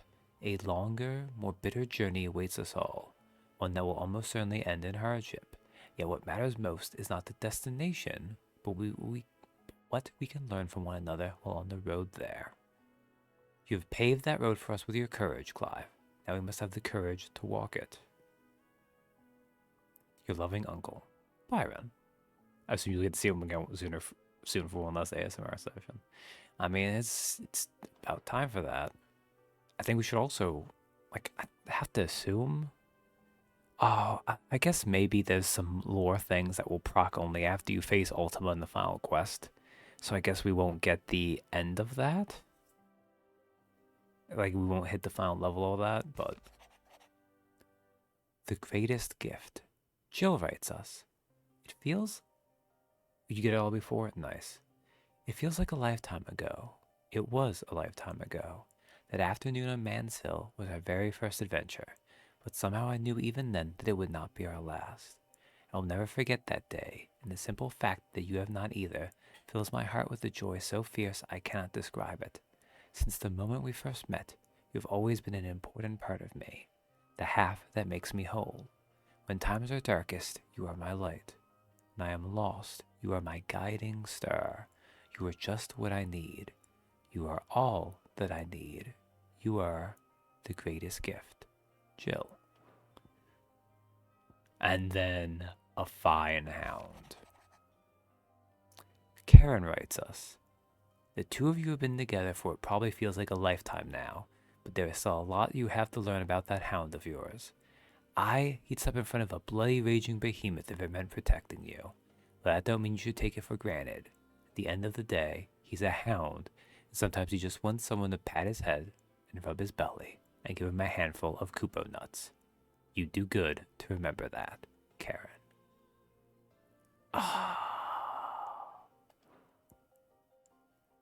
I'm glad that I left Jill and then Torgles for last.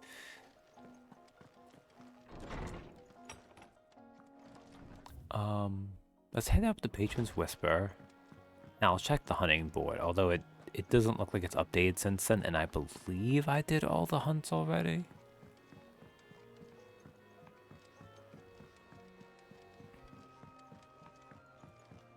I probably should have left that S-rank behemoth hunt for last, but whatever. What's up, Nectar? We can ask about Nectar's adventures. I should probably run around and make sure I've checked everyone too. I think most of the people I would have already seen everything for them I have, but... Did I ever tell you about where I came from, Kupo? You're not from the forest. Oh, I'm from a forest, certainly. But which forest? Kupo. Well, which forest? I can't tell you that. It's a secret, Kupo. Then what were you going to tell me? Nothing. I was just making sure I hadn't said anything I wasn't supposed to. Kupo. And if you had? Frickin' Moogles. You don't want to know, Kupo. I mean, that horrible sound is more than enough. It's hard to know when someone else already got all the achievements. It's true. Yeah, look at that. Now what a good amount of these. That will see. 5, 10, 15, 20, 25, 30, 32. A small, roughly circular forest with a fat chocobo in it.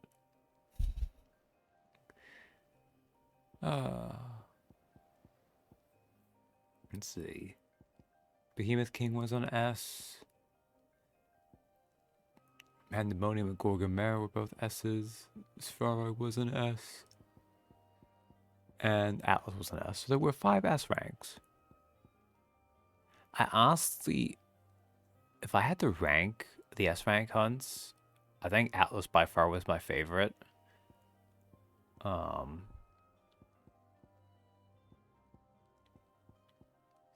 then probably Pandemonium. I know it's weird because it was inconvenient at the time, and the Orc Lords always kind of beat me up, but I don't know, like, Svarog was just a lot of dodging his big dragon attacks, but I'd say he's probably middle of the ground. And then Gorgamera was just a chimera. It was the easiest and I'd say most boring. And Behemoth King was okay. Just another behemoth, and he was also kind of doing what Svarog did without Svarog's impact, so. Welcome to the Patron's Whisper. Your benefactors are a generous lot. Every epic starts with a single word. Every symphony, a single note. This is but the beginning, and forever shall your legend be told. Fore'er shall your legacy be sung. It was unsigned. All Come right. again. I may have more for you. Fancy a look at the list, do you? You off? Okay, that's it for Goat. I think everyone else I've really... Well, Joshua probably has something. Off you go then. But I think Josh was the last one. Well, and Harpocrates too. There's something about it. You be careful up there. If you happen to snag your butchers on anything, be sure to bring them back to me. I'll get them patched up right away. Thank you, Hortense. I will be sure to keep that in mind if I snag my pants on anything in the world-saving endgame quest. Actually, I'm gonna go with Joshua and Joy. Well, no, Joshua has to be somewhere, right? Maybe he's in the infirmary with Jody. Oh, hey, here's our uncle. Clive, my boy. Ask about the Triunity Accord. Do you know why? He chose to call it the Triunity, Clive? We may be too young to remember, but this isn't the first time an alliance has been struck twixt the nations of Storm. 'Twas not 20 summers past. That our father petitioned both the Empire and the Republic to join hands with the Duchy, that they might work to mutual advantage in defiance of the Blight. And they, for their part, embraced the notion, or so they believed. Little did they know that the peace Elwyn had worked so hard to secure would be ground beneath the heel of one that they least suspected. Mother, the Duchess. Every time. Oh man.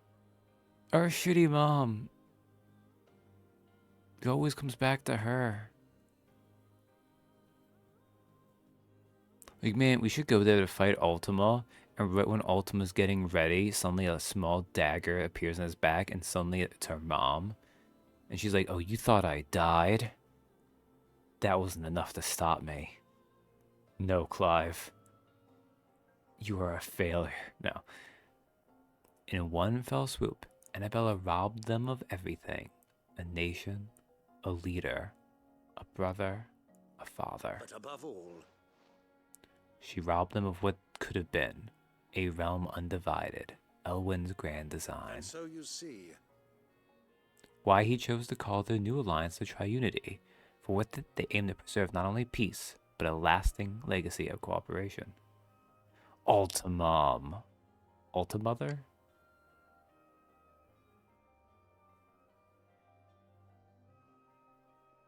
Ultimam. Ugh. I think Ultimam is the way to go. Although it did transform into Bernie's mom. Don't see why I can't turn to Clive's. That would be such an awful flex if he did that.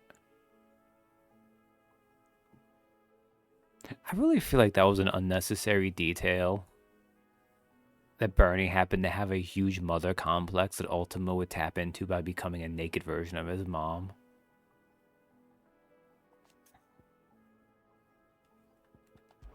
Like, we don't even need to...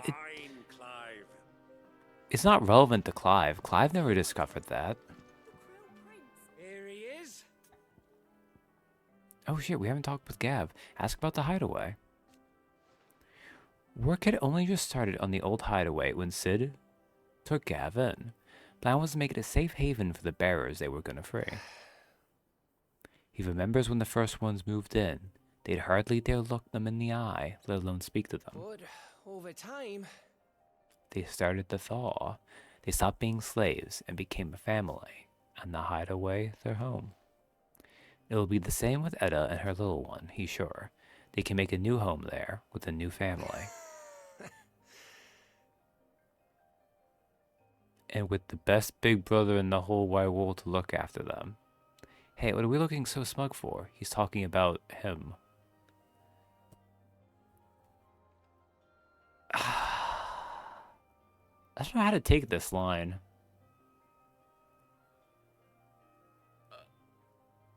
Like, it'd be one thing if Etta already had the kid.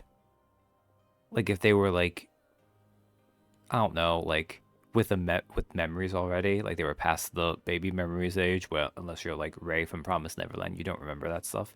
If it was like a child like 5 to 10. But it's really weird that this baby who's not been born yet, Gav's like, I'm gonna be a big brother figure for. Especially because like his quest line's not exactly hiding the fact that he's kind of into the idea of not like really hardcore romantically being invested in Etta, but he has nothing else going on, so I don't know. I'm thinking too hard on this. Go and give that fucker one for me. Also, you know what, while we're here, You look like you could do with a drink. Well, someone's in a good mood. I don't have anything to spend it on. The next round's on Sid.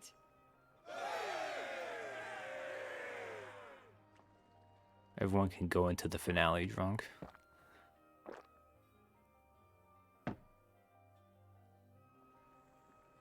Don't be a stranger, Sid.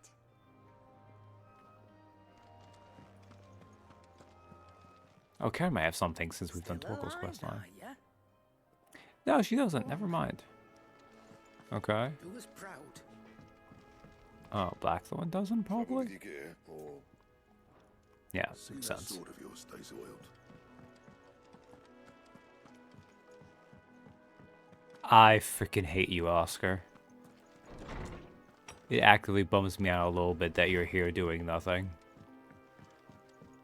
After all the nice side quests, where the hell is... Oh, right, I wanted to go to the infirmary to check if Joshua was there, hanging out with Jody.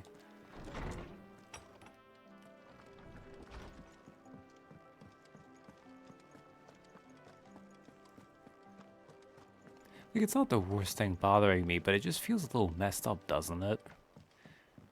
That, like, here's this dangling plotline that they never actually resolved.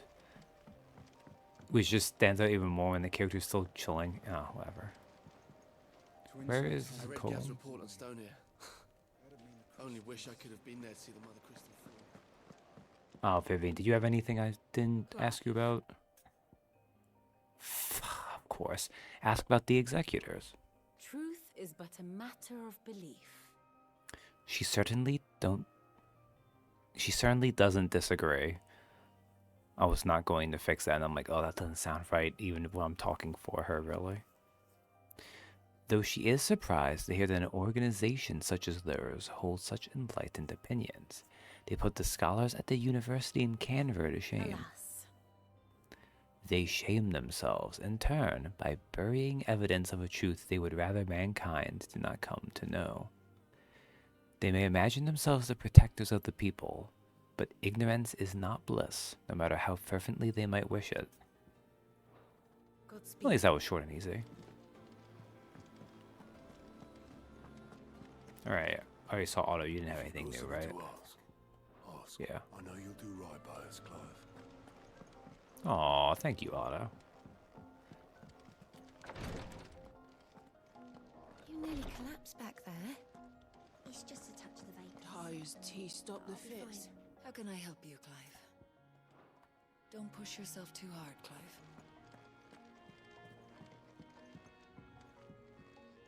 God damn it, Joshua, where the hell are you? Yes, my lord?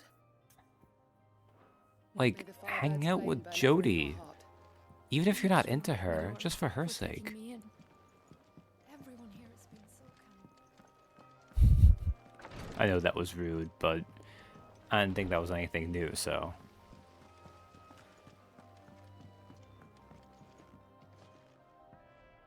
Oh, hi to Marie. There's so much food in the hideaway. Sometimes, in my cell, my tummy rumbled so loud that Chadwick would sneak me some gruel from his bowl. I miss him. He would have liked this place. That's a little bit cute. That was the little girl from Doris's end quest line. With Chadwick. Who died to save her.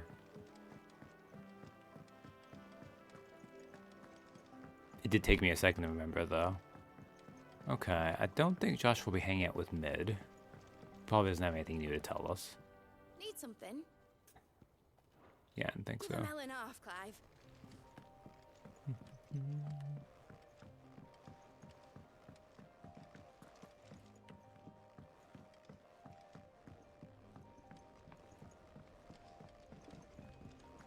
I must have just missed where Joshua was.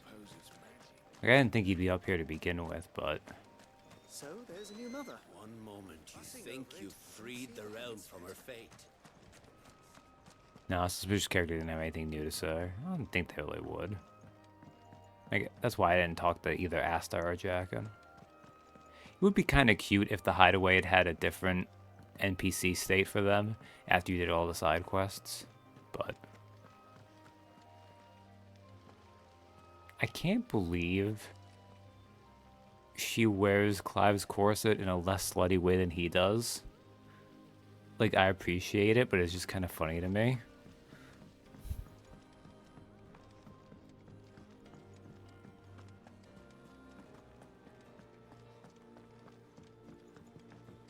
I was going to talk to Doris here, but she's not around.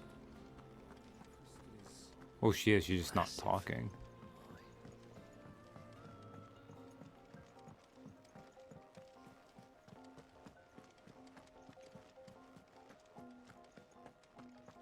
Do you think they'll come back?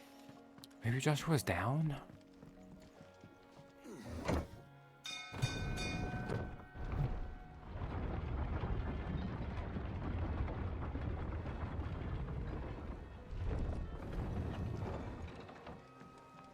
Sid! You have my word. I will not leave this pit until I can besten Avis with my own two hands. And a sword. I can use a sword, right? Gav uses a sword. Okay, I'm glad I found Ember. That was pretty funny. What do you think that thing is? It's a damn distraction. I do appreciate that Ember embraced himself as being Gav 2.0. I'm a little worried about what it means for his own personal ego, but I do appreciate it. It's funny.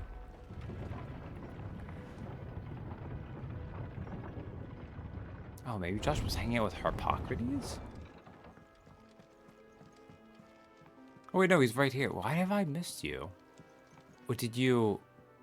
Maybe when Torgal did that. Also, who's a good boy? Who's follows me, okay. Brother, I put Father's helm in your chambers. He should be with you when his vision is finally realized. Thank you, Joshua.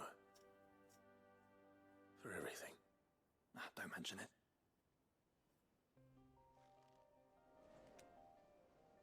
Brother. Ask about Father. He always tried to spur him on, to give Joshua courage. Joshua knew their father's words were meant with kindness, but as a boy, they cut him deeply. How keenly they made him feel his own weakness, his own inadequacy. It was only after they lost him that Joshua realized their father believed in them. He only wished that Joshua would believe in himself. Father's words have been to him as a torch in the darkness, banishing the fearful shadows and illuminating the path ahead. His flame burns in your heart. Brother, as it does in his. And it is that flame that shall continue to light their path, all the way to the very end. Shall we then? All right. Okay, I think with that... Oh, right. We have the final music track to listen to, too.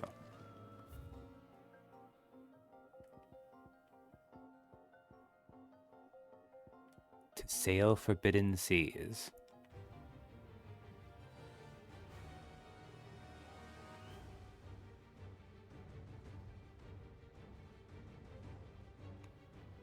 Dramatic fight music. Pretty fun, though. It's him, I tell you.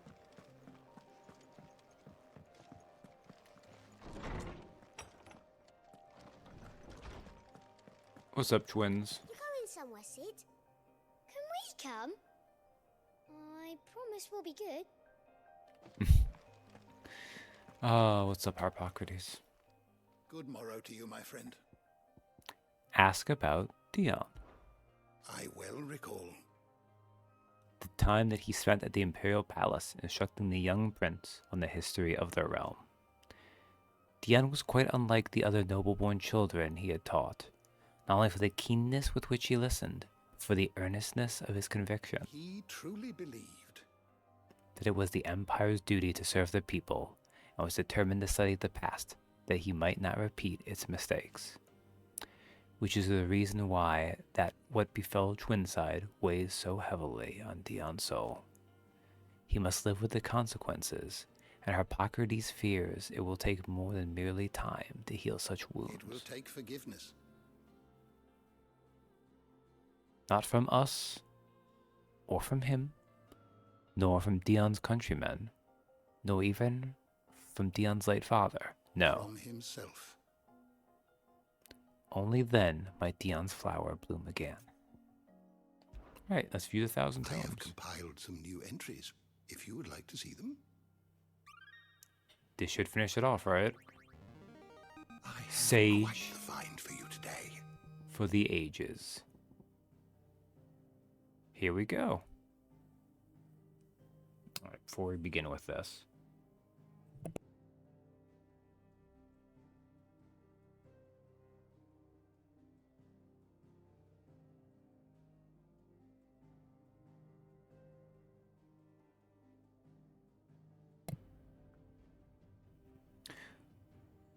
Reverie, an impossibly tall tower in central ash that seems to pierce the very heavens.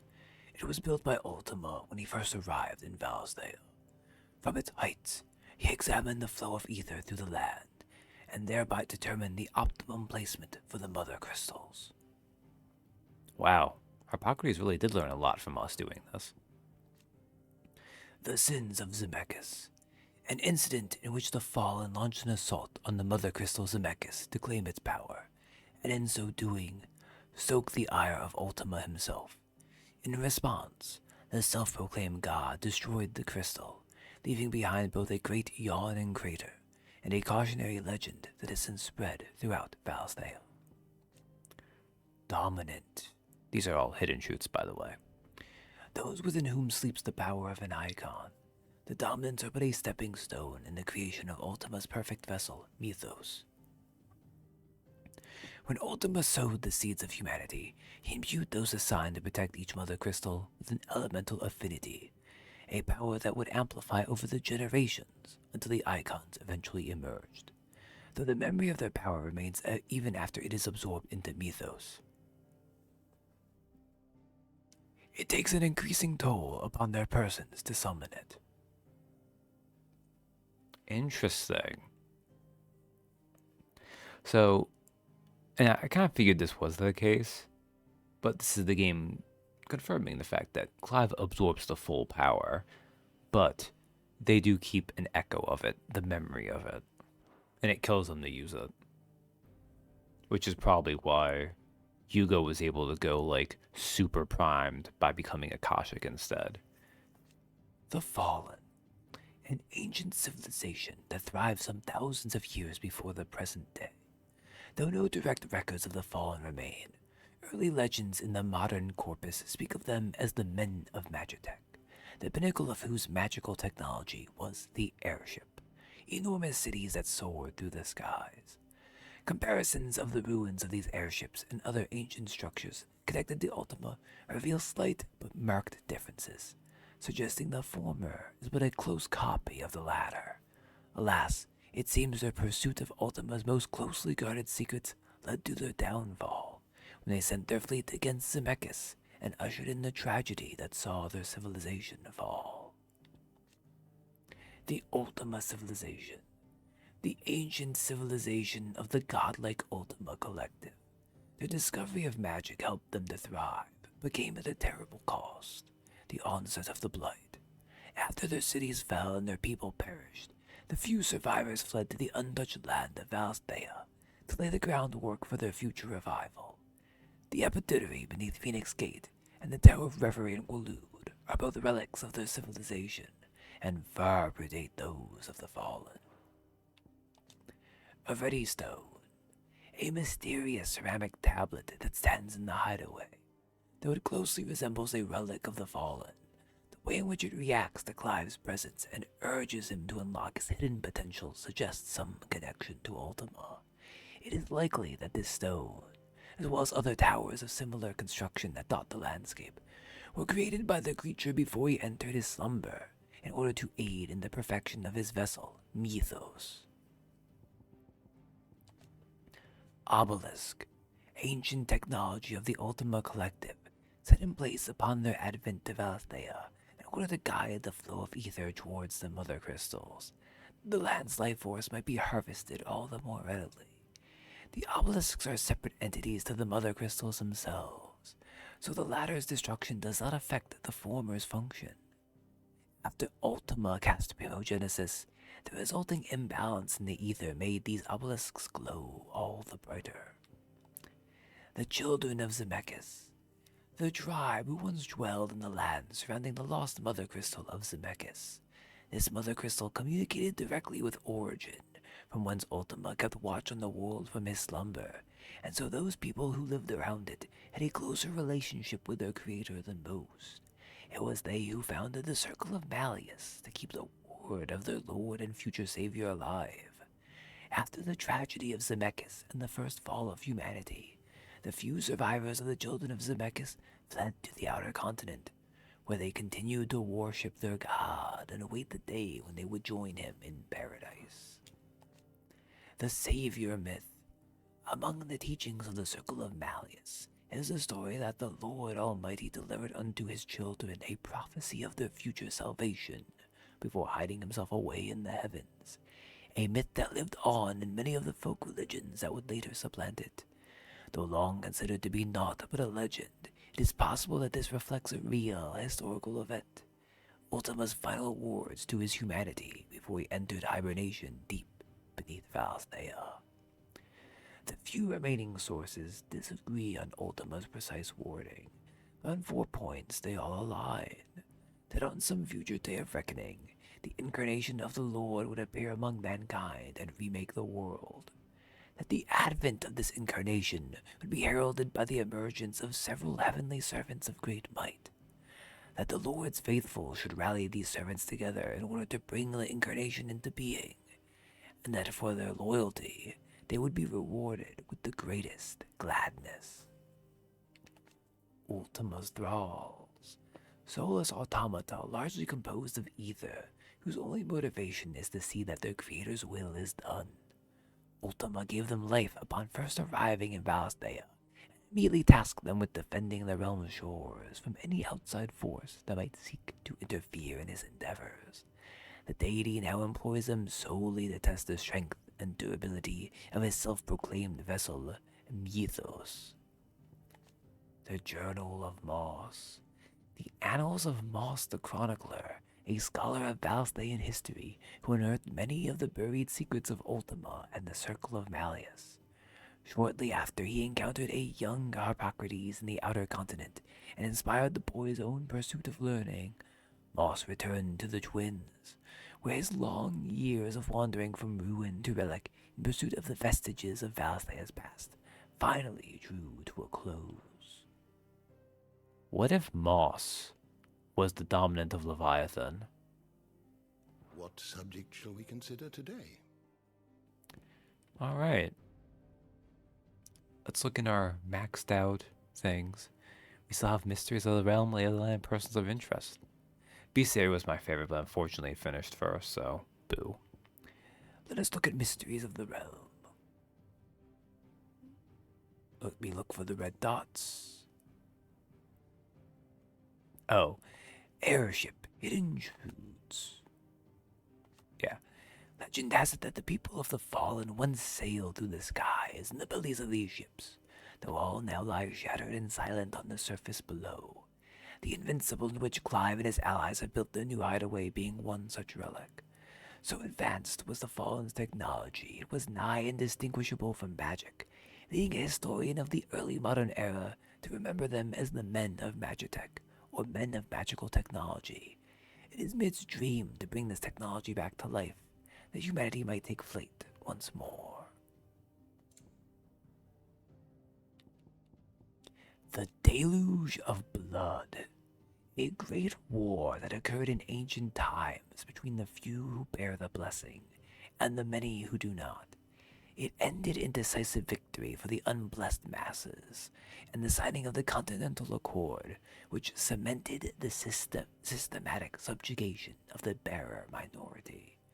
It was not until 100 years later that the first icons were to emerge, their human hosts being named Dominants after the savior myth of the Circle of Malleus, which held that the Lord's return would be heralded by the appearance of his heavenly servants most wondrous and most dominant. Such was the awesome power of these creatures that the authorities had no option but to exempt them from the system of slavery, announcing them to be something other than a lowly bearer and deserving of the highest honor, lest they should side with their fellow oppressed and bring a second deluge upon their masters' heads. Which, I mean, to be honest, kind of happened anyways. Akashic. The irreversible change brought about by a living being's overexposure to ether. Creatures are stripped of any intelligence or sense of self they may once have had, and become suffused with life force, usually manifesting as extreme strength and aggression. Ultima's casting of Primogenesis turned much of mankind directly, gifting Barnabas his Akashic army, and with the despair they wrought, he sought to strip the wills of the rest, making them, in his eyes, pure. And they're not stripped of any intelligence or sense of self, or at least it takes a little bit, as we know with Theodore. Now, admittedly, that might have been because he was a bearer, and also just because he was strong enough of will to resist long enough to kill himself, but still.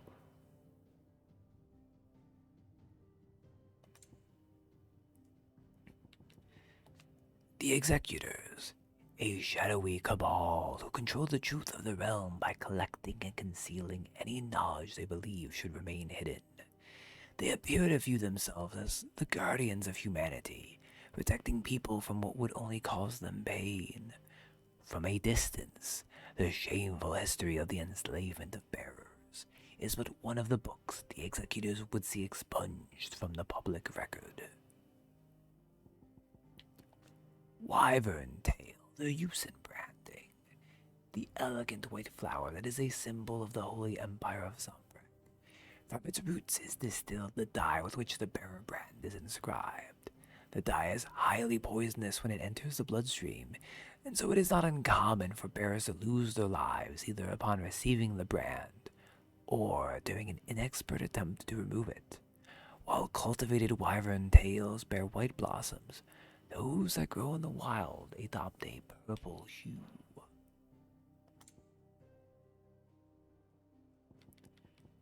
From a distance, a tome that lays bare the buried truth of the avarice and vanity of mankind. Upon its publication, the powers that be did everything in their power to inherit once more, along with its author. It tells the history of the bearers, those once worshipped and adored as bearers of the heavenly blessing, earning them the moniker they hold to this day, and how they came to be despised, oppressed, and enslaved by the unblessed masses. The shadowy Executors seize any copy that surfaces in order to protect humanity from the painful knowledge contained within its pages. Or so they claim. Lay of the Land. The Curse Breakers joining the ranks, a unit drawn from those of fighting age and martial training among the residents of the Hideaway, who conduct operations to liberate bearers from slavery. Beginning in Sid's Hideaway, the Order has greatly expanded both its ranks and its operations since the move to Benumer. While Otto manages their activities, day-to-day operations are led by Doris and Cole. Potential new recruits must undergo rigorous training and pass an induction test before joining the Curse Breakers ranks. Okay. Looking for a red dot. Looking for red dots. Northreach, following the attack of the Thralls. A town which once acted as a defensive gateway to Sonbek's holy capital of Oriflamme. Not long after the skies took a turn for the ominous and most of the old capital was lost to an ether flood. The Imperial High Cardinal arrived with designs to build a new empire, but at great cost to the citizens of Northreach. It was at this time Ultima's thralls descended upon the fields both north and south of the Great Wall, forcing those citizens to choose between abandoning their town or fighting, and possibly dying for those they loved. The people chose the latter, and after a hard-earned victory, the High Cardinal was finally convinced to join hands with Madame Isabel, and a modicum of order was at long last restored. It's kind of funny, like that one they managed to dodge doing early, but they missed the one that was in the people's biographies. The Dalamil Inn under new leadership, a literal oasis. Dalamil offers goods, food, and respite to those travelers who make the long march through western Dalmekia's sweltering Velcroy desert. Since the fall of Drake's Fang, however, what was once a constant flow of visitors has dried to all but a trickle, leaving the town in dire straits and tensions amongst its citizens high. When faced with a horde of Akashic bandits beating at both their gates, Lubor, renowned blacksmith, convinced the town guard and its league of merchants to put aside their differences and join hands to fight for their people's survival. For his accomplishment, he earned not only the respect of his peers, but with it the position of mayor, despite being a bearer and them being racist assholes. Saratina, a humble settlement situated on the far northern edge of western Dalmekia's Velcroy Desert. Though long abandoned by its original residents, the so-called League of Outlaws had taken up residence here for a time, but the sudden arrival of an ether flood rendered the bandits Akashic, all but sealing the village's fate.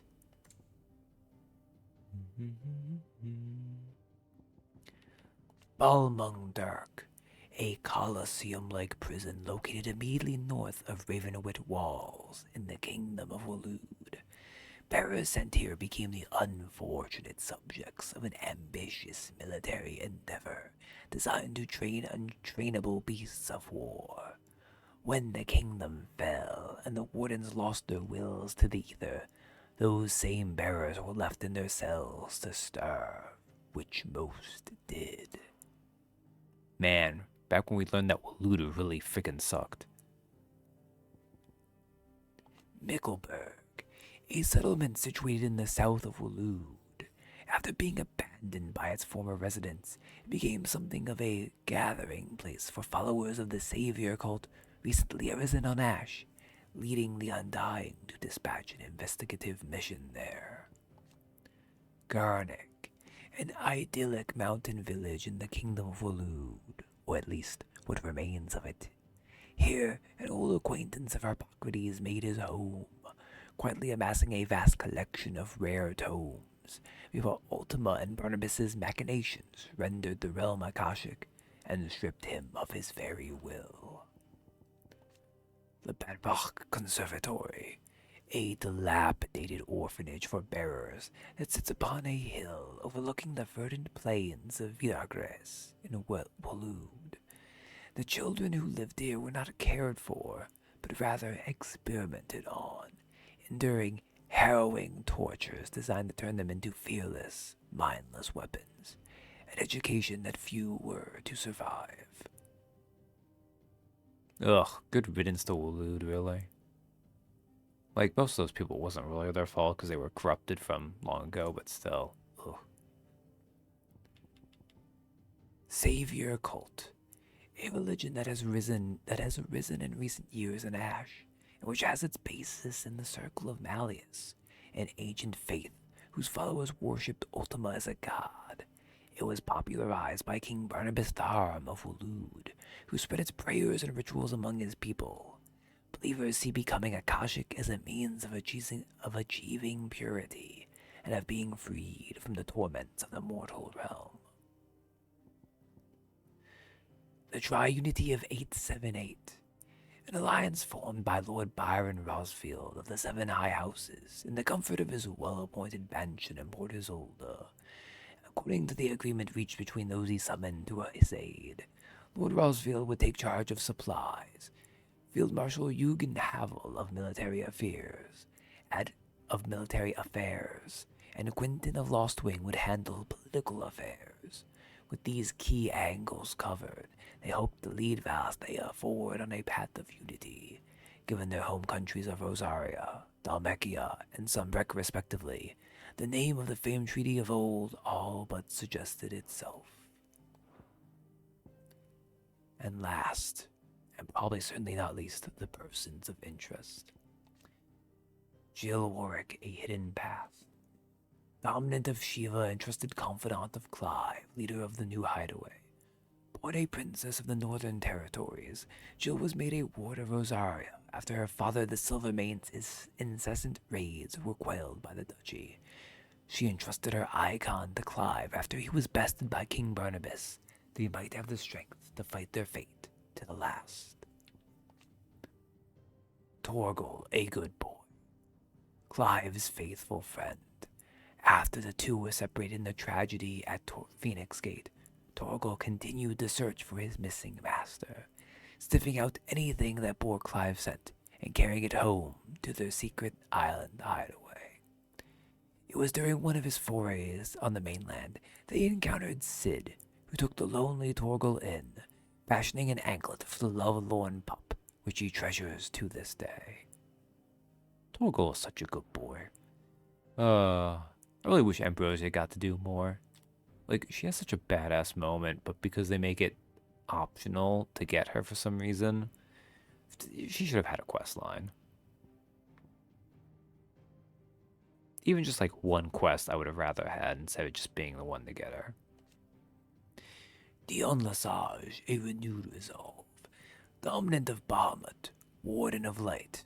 Before he joined the Dragoons, Dion spent his youth studying that he might assist his father in ruling the Empire.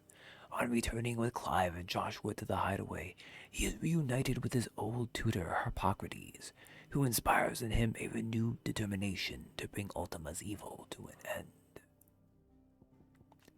Gav, Sid's faithful scout, now one of Clive's closest and most trusted allies. Born the youngest son of a large family, he always longed to be a big brother. However, just as his mother was ready to give birth to the sister he had impatiently awaited, his entire family was slain in an imperial raid on his village. Now, he has a new family in the members of the hideaway, and swears to protect them where his younger self could not.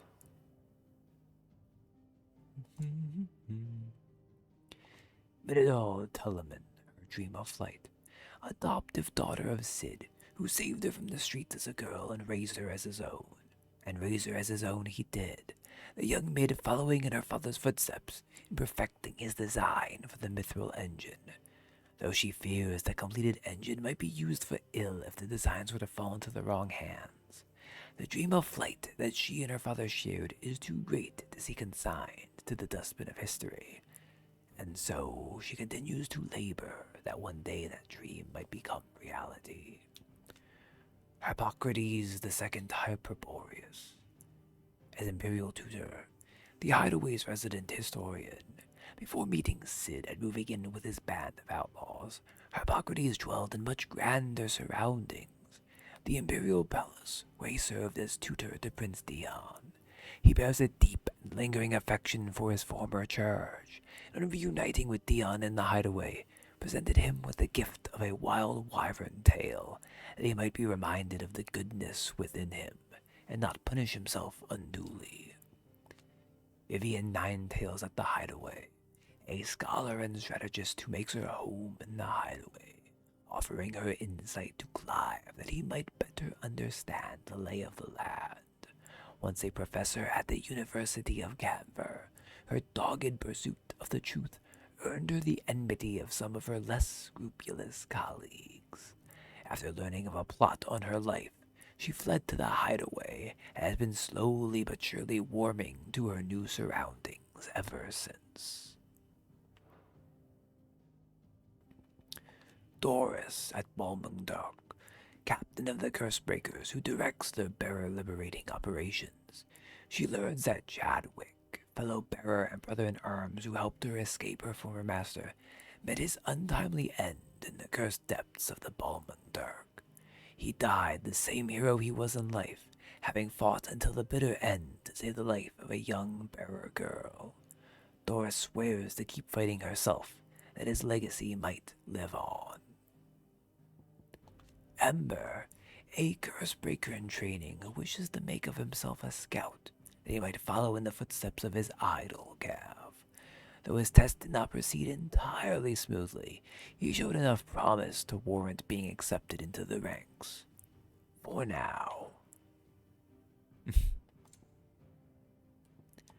Quentin is founding member of the Triunity, the inscrutable landlord of Lost Wings Tavern. After the village was swallowed by an ether flood, he and the survivors of his Lost Wing family labored to build a new village in Gotan's Bales.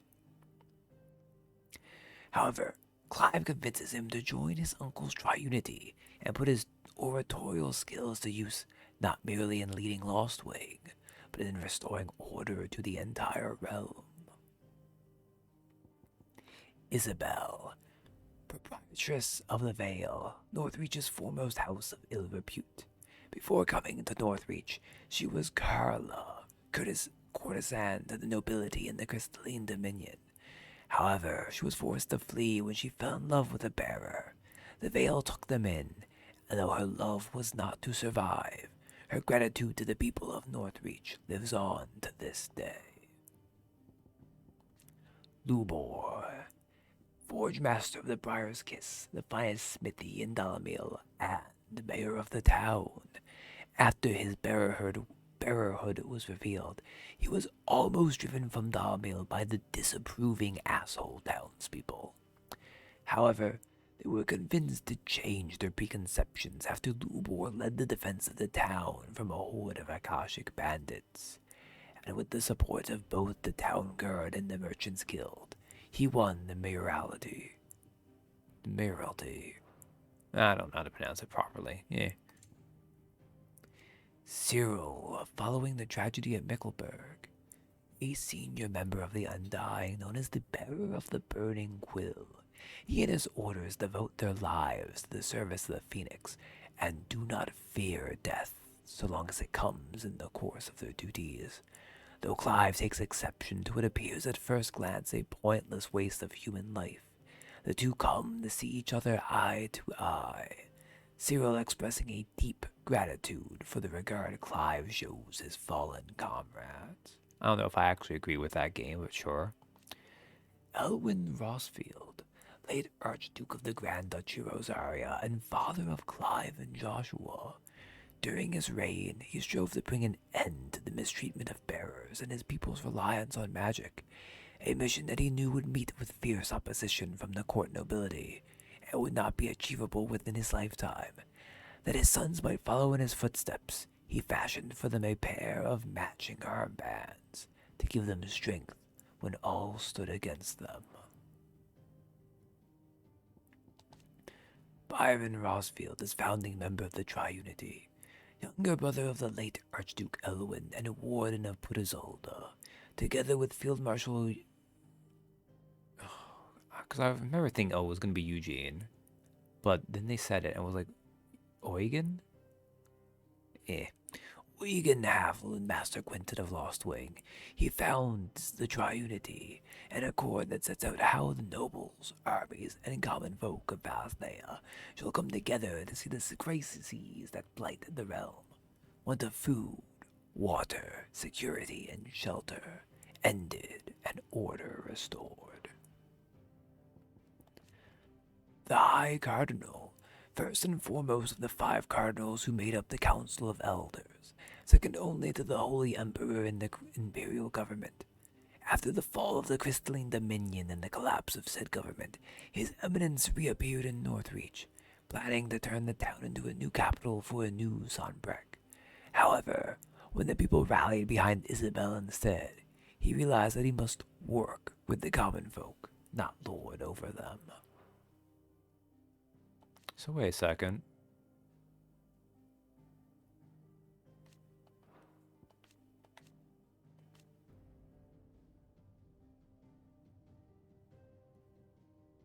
I guess they... Maybe there was meant to be a third one here, and then because they didn't do it, they just updated twice instead. I don't know. Only daughter of the Duke of Oriflamme, who fermented revolt against her father's plans to fortify Northreach at the townspeople's expense.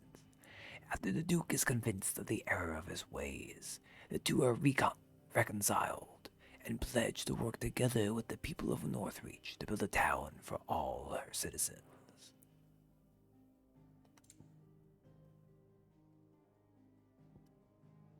Eugen Navel, former Field Marshal of the Dalmatian Republic, at the insistence of his old friend and rival Byron Rosfield, he was convinced to return to the front lines in the defense of the realm, using his old military connections to bring the dissipated armies of Althea back under control.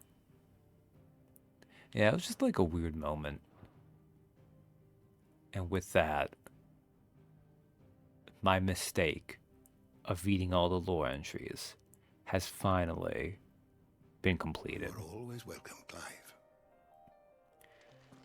And with that, we've gotten most of the side content out of the way. I still got a few little moments left.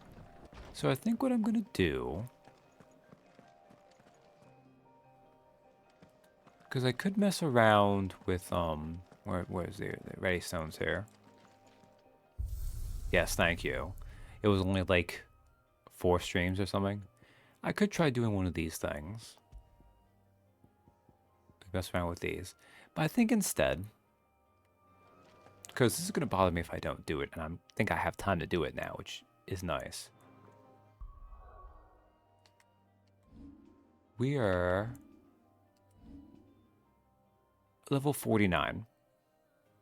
You can only get up to 50 anyways. And obviously, there's going to be some more stuff to be done there. But I think I might just go and make sure we hit 50 before I do that next time. Because I'm not going to start it. I'm going to hope that I can do the final story quest and all that stuff in about 3 hours. Which that might be kind of reckless. But, you know, we'll see. I want to think it shouldn't be too long. I guess it'll also depend on, like, if I have a hard time with the fights. Like, that Ultima fight took me longer than it should have at the end of the last quest, so, you know.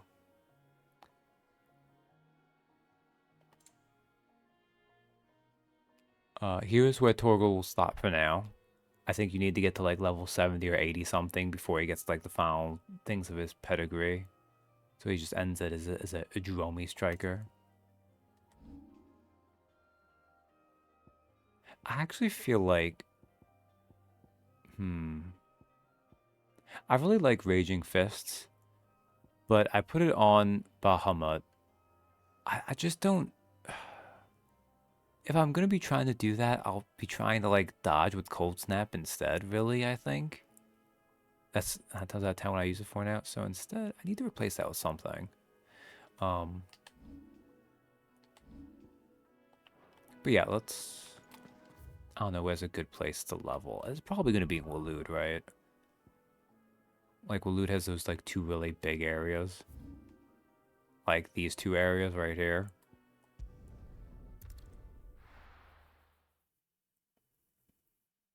So, I'm just going to kill some random enemies for a little while.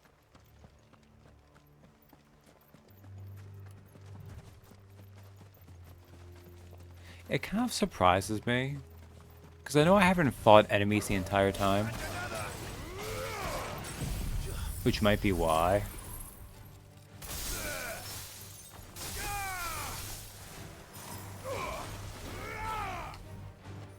Well, like...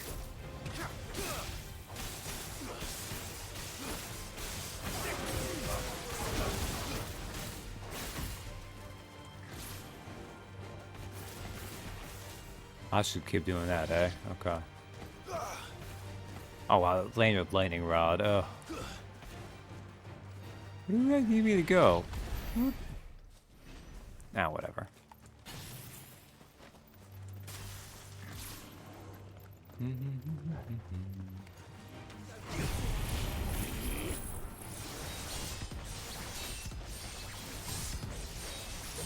Don't stop me now. I'm doing Zantetsuken. I'm having a ball.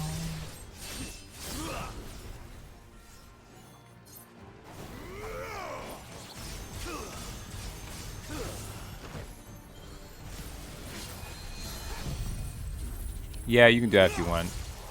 Now you all die because it's on Tetsuken.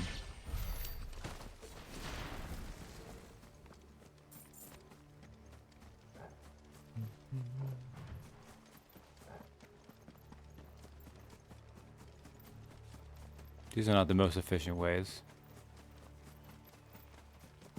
Yeah, XP up on. I've never actually taken that up, I don't think.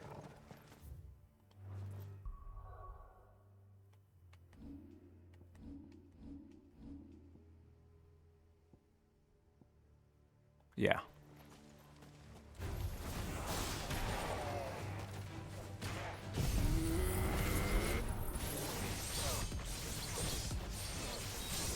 I was just like 2 of these guys there. This is not worth it. Oh well, whatever.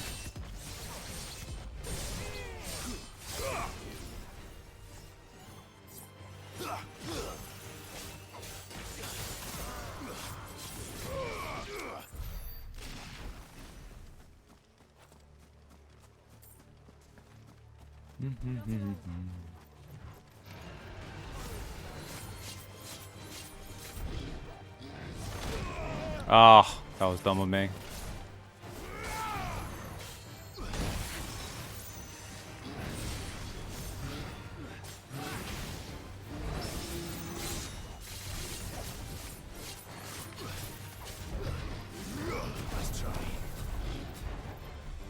Damn, I thought I might be able to get that again.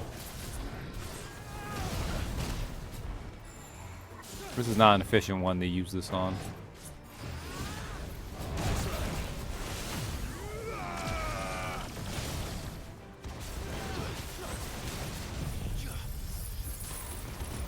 I don't know why I'm using this on a single target enemy.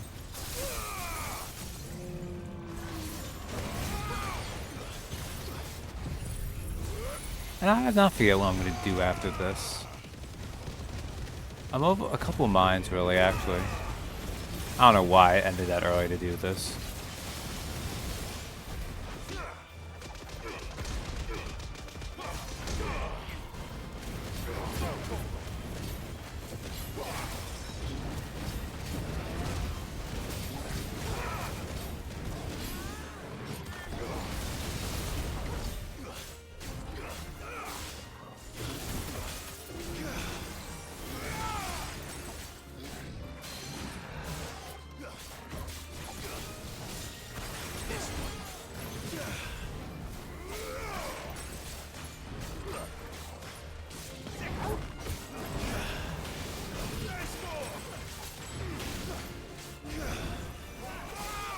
My timing on permafrost is all the way off.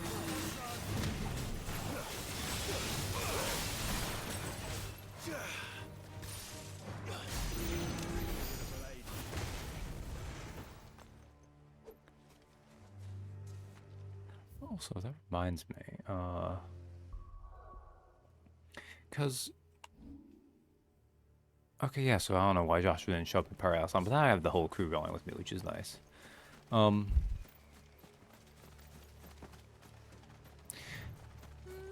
Because next week, Monday and Tuesday is Halloween Eve and Halloween. Not that Halloween Eve's a thing, but you know, it's funny to say. Oh, you're an... Alright, I don't feel like fighting Iron Man, no. Ooh.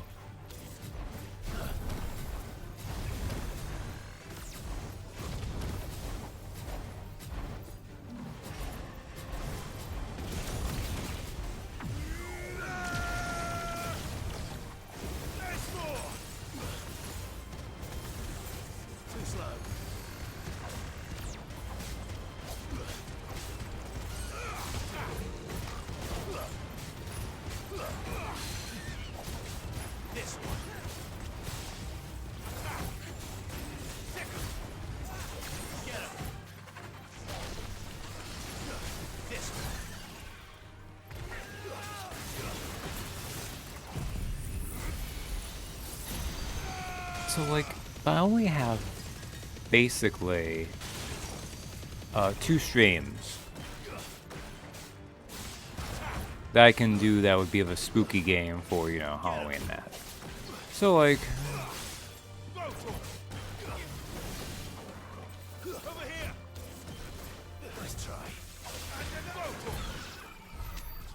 what is that now? That is not a lot. There's probably places where there'd be better ones. Like I think over here they might be more around. So like, well, what can I do in like 2 streams?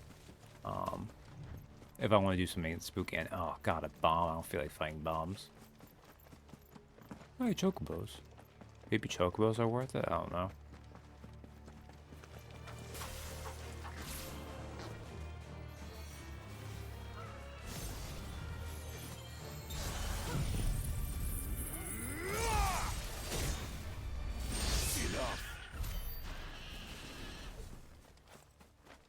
No, it's probably not actually worth it, really. Oh, yeah. Definitely. I'll just speed run that or blood points. Yeah, no.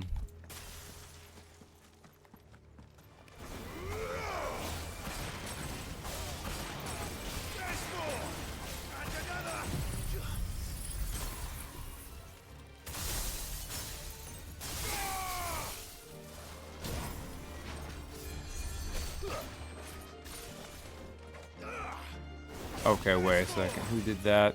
You?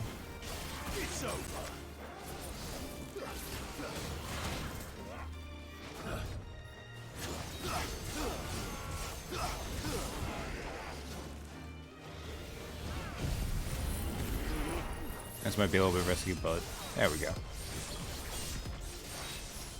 So like last year, I remember I was considering doing the quarry. I could always try to do that. That might be doable in that time.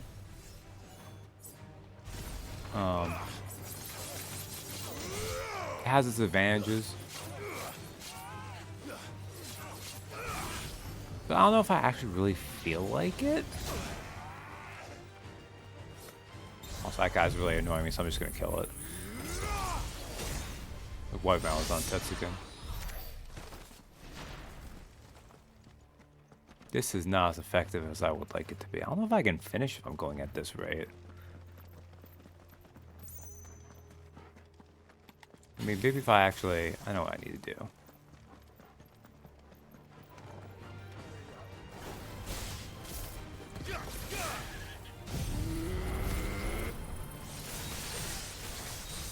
Oh, you moved too far away. Damn it, Torgal. So I'm like, do I want to even do that, or do I just want to actually just...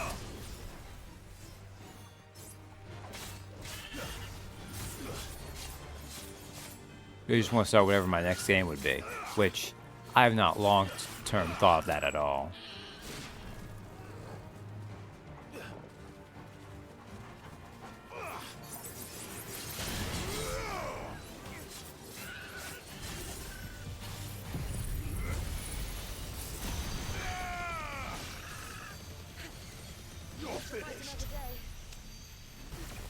Thought still going with the laser. Well, I haven't been enjoying Lies of P on my own. I don't think that's really entirely worth it. To be in 5 streams. That's pretty good for them, but those were 9 hours. Okay.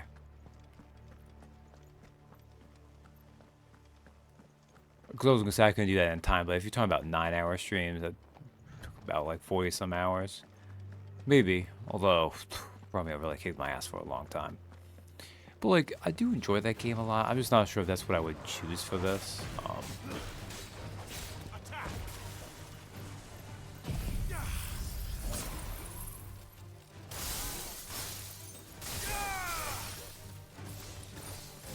Actually haven't gotten around to I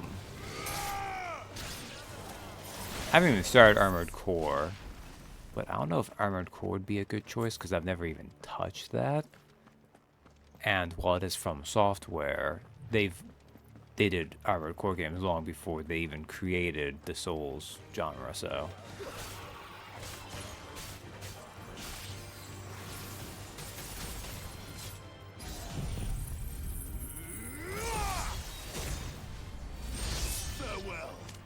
There's kind of a different tempo to him.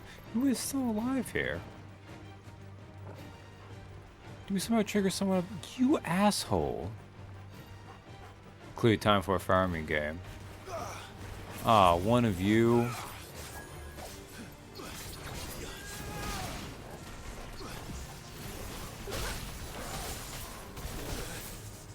Nice try.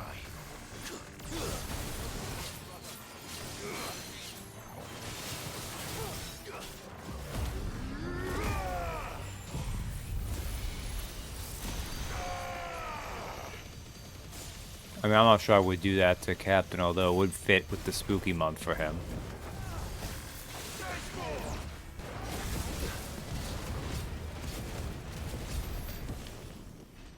You... what? I'm sorry. Okay, that got really wonky there at the end. I guess we're just gonna accept that that guy decided not to mess with us anymore, and he de-aggroed everything. Oh, this area is not great for farming, actually.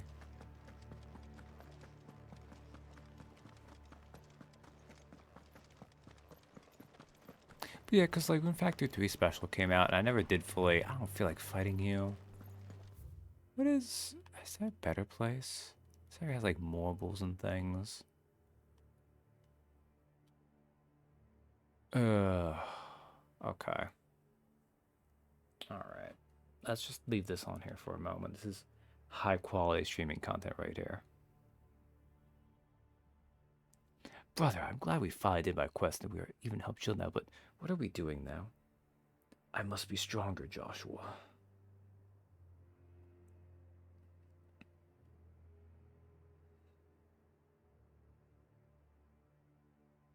I think I was saying this before too, but it does really surprise me that the game doesn't over the course of all the side quests. Because I've had the thing that's given me 15% bonus experience too, and I'm still not level 50. Now, I did skip a bunch of, like, they put basic enemies in my way. I could have fought them, I guess. That might have tipped me over, but I feel like most games nowadays, they actually make it so you'll hit level cap pretty abundantly just by doing all the side content.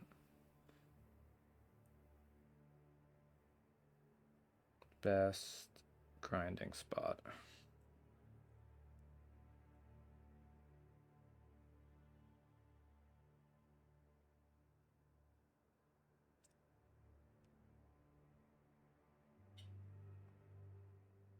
Wow. I think they actually suggest... So I think what they're suggesting is basically you just do like that first fight I did and just you do that one over and over and over. Which I guess that's the nature of grinding, isn't it?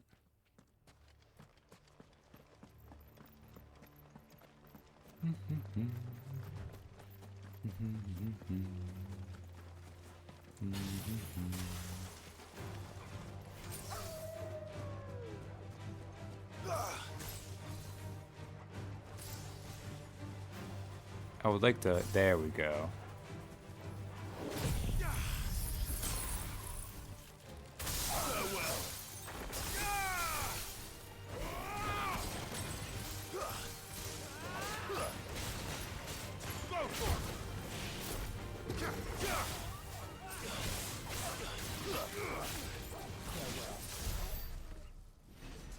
Alright. And then this group of Akashic.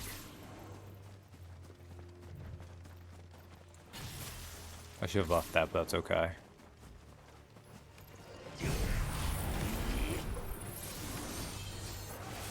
Oh, I didn't even hit anyone? Oh, that sucks.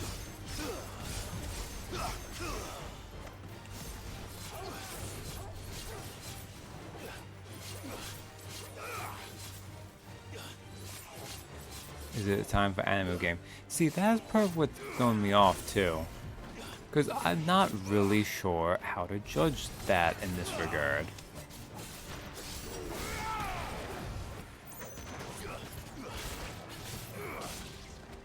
Because it definitely had its anime moments. But with the actiony gameplay, I feel like a lot of this has been me just struggling to actually get through these things, so...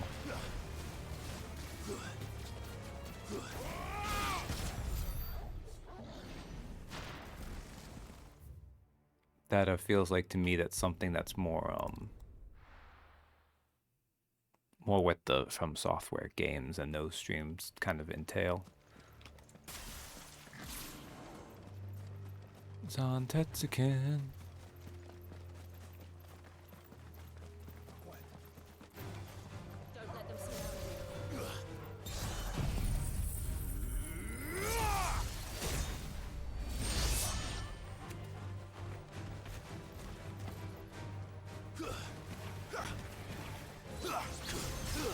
Just keep attacking with that.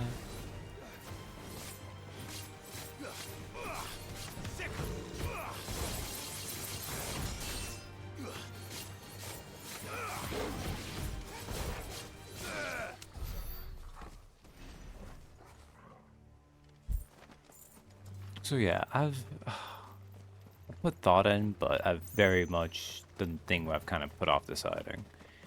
You know, for that. Yeah, I should have just saved it for these guys. I think they're closer together, which would have worked better.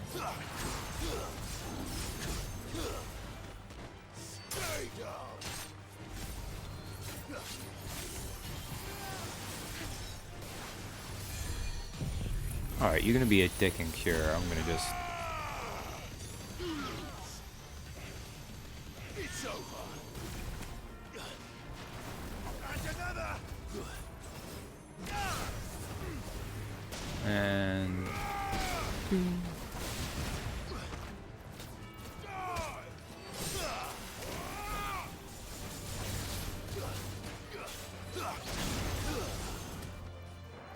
One does have some of the really fun, cool techniques.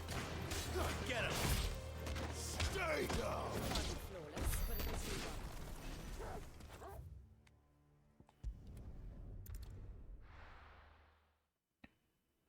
Time to dig out Silent Hill. Whew. That's the thing too, I could always pick something that kind of does both, where it's like vaguely spooky, but they also can just go into November fine. Don't get surrounded. Like any of the more modern Resident Evils. Like I could do a oh, what hardcore is it? Cause we do not want to see me trying to stream a professional run through a Resident Evil 4. That one would take... Because that's really hard. And it would take me many, many attempts. What the heck are you guys fighting? Okay, well I guess you had it then. Let's see, is there anything else?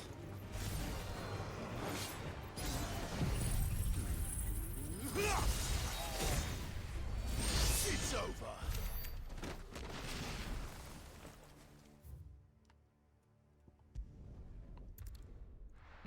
I guess there's some kind of Fire Emblem. Although I'm not really sure. Because I haven't finished my Maddening playthrough, which I need to get back to that actually. I really need to get back to that. But I thought it was going to be done on a map. I'm still doing stuff on that one, so.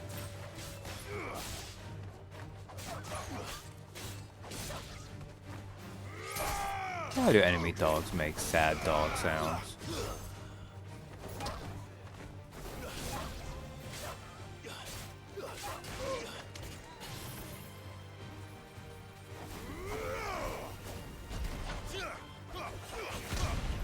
Oh, not even close. Oh, well, we got a little bit of it at least.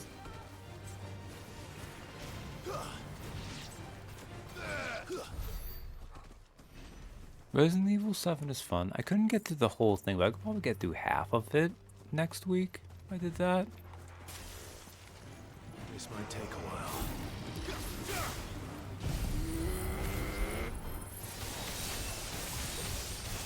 Oh man, look at this on. That's a good. No, don't stop.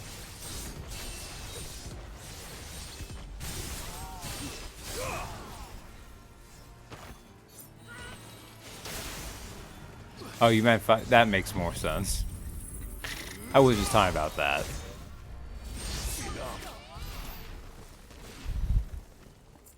I'm not sure that really was your bad. I should have realized since I moved on to 7, you meant Fire Emblem 7. It's not like I would have told you to say the Blazing Blade. The problem with that, which wouldn't really be a problem.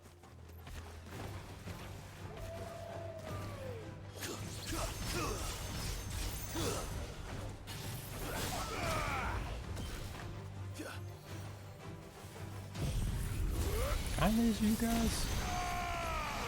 I don't think you got too close. Oh, you were too far away though.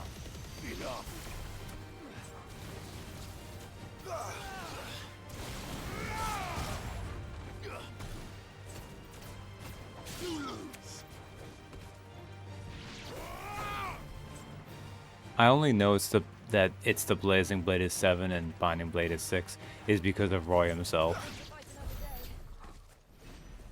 And his final and emblem weapon.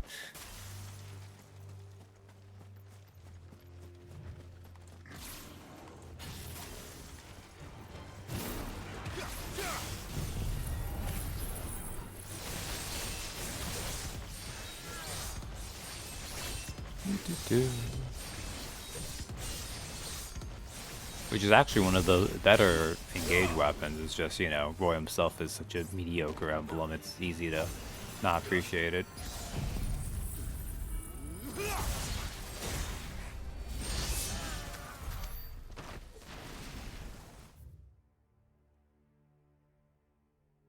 Poor Eliwood done so dirty engage. Look. Eliwood sucks anyways. Like, saying he's done dirty implies he deserves better, and I'm not sure I agree.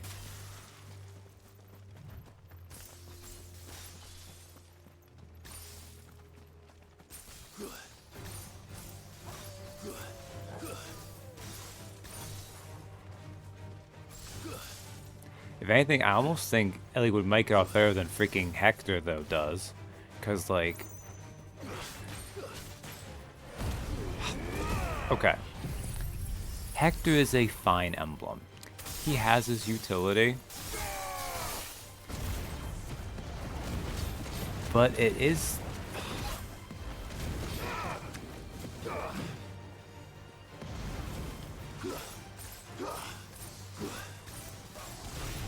I mean, a little bit. But then you could also argue they shouldn't have Lucina at all.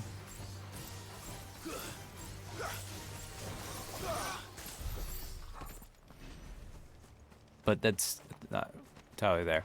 I mean, I think it's more just because, like...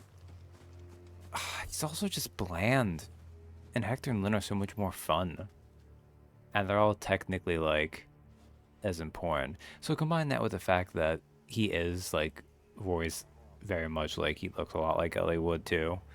That's not going to be a good factor for him. Like, I think the fact that the whole Roy thing is going to be is not going to help him. Damn. But yeah, like, Hector's... Do I want to say he might be the weakest of the DLC bracelets.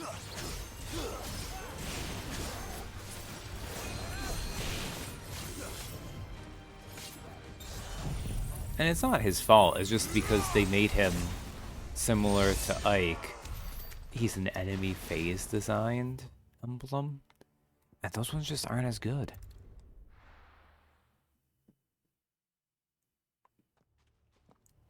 Now, admittedly, it doesn't make a huge difference, but...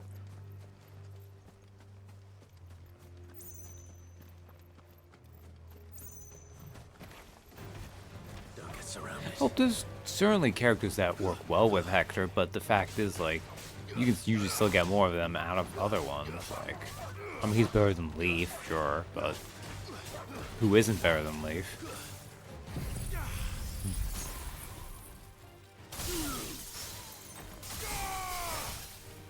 And again, too, like, on normal or hard, this doesn't make as big a difference. but having dipped my toes into maddening a little bit, you definitely feel the fact that you don't really want to fuck around on enemy phase in Engage.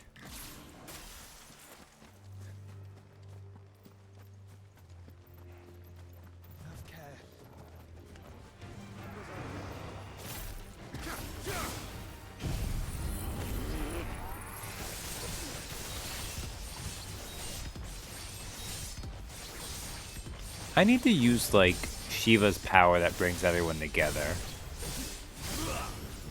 That would be really good for this way of grinding.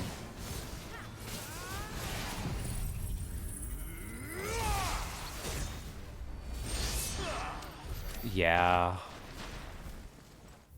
I mean, I assume the point with giving Hector the Rune Sword was because they needed to give someone Rune Sword representation, but it being on Hector is a very weird choice. Oh, man. I mean, in some ways, I almost feel like Camilla's like... Man, Camilla made me so excited the first time I saw her, and I saw she had dragon veins. And that was kind of ruined by the fact that most of her dragon veins are kind of shitty. Because they made them have to look different than Corrin's. And because Corrin got most of the functionally useful dragon vein shapes, most of the ones they had to give her kind of suck in comparison.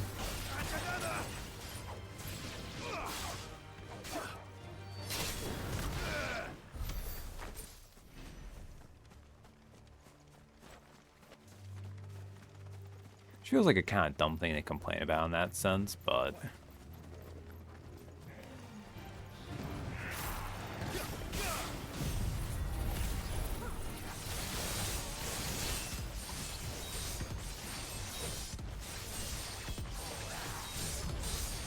Yeah, well, I was including that in shape, but that's fair. I didn't mean more effective, like, yeah, like...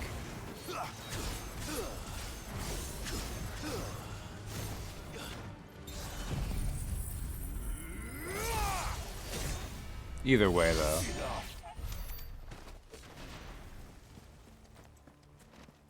Yes? Yes, I think you only get her flight if you are engaged. Which is probably fair. Like, making a unit just have flying as a bonus thing. Especially, you don't even get the downside of it where you count as a flyer.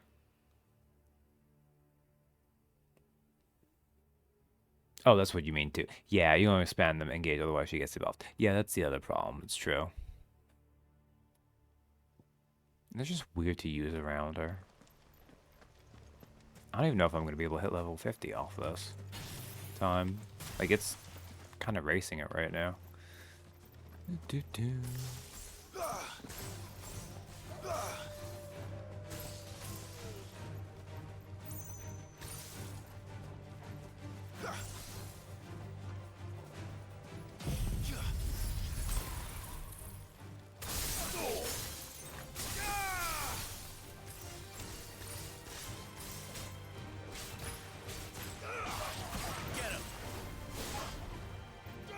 Should not be this hard to grind up like this. Like, I feel like level ups give you so much of a like, I'm only doing this, like, I'm not even doing this for benefit. I'm just doing this because the fact I'm a level 29 out of 50 just bothers me from a number standpoint.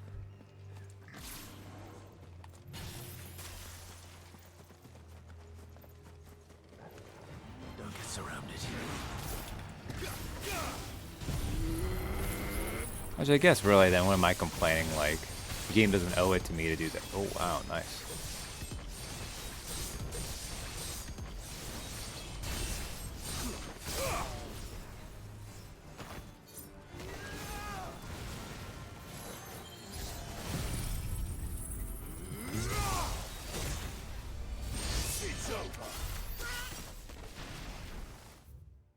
I've gone about halfway to where I need to be. Yeah. Otherwise, though, I guess I should have mentioned too, like, Those last few side quests were pretty good.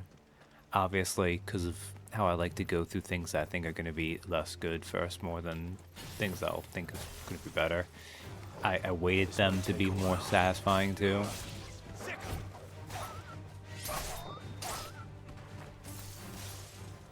Especially Torgal's, which was the best. Like, admittedly, I'm sure if you're like really into like Clive and Jill's romance, you'll find the Jill one pretty cute.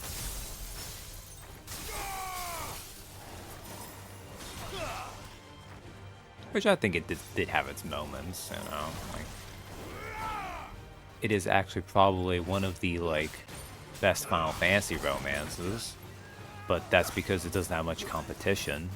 Very few of them actually have like a romance play out. Or they do that dumb thing where they write around having a dedicated romance and then let you like have a date mechanic that they don't even go full into.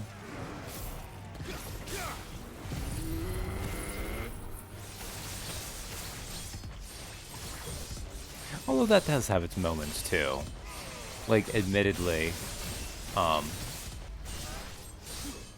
who isn't very amused by the fact that you basically can have Barrett as your in the Final Fantasy? Oh man, that sucks. Barrett is kind of like the one who shows up in the Final Fantasy VII remake. That's pretty funny.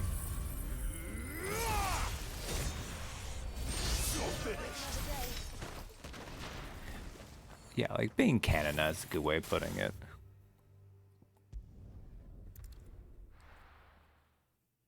I actually wonder if they'll... Because 7 doesn't really, but it pretty much does, kind of. Like, it very heavily implies. But obviously 7 also has, in the Golden Saucer, the Ferris wheel or what have you and all that. Which I have to imagine they'll actually do in the second one.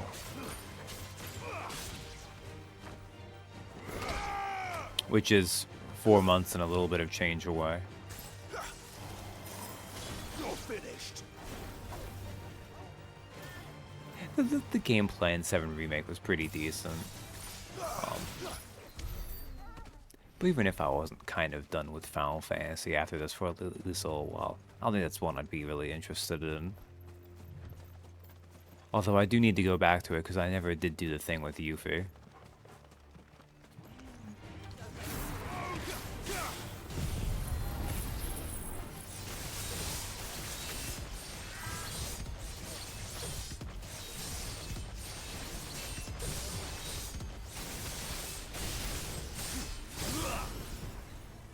Noah, Zidane Dagger, Titus Yuna. Okay.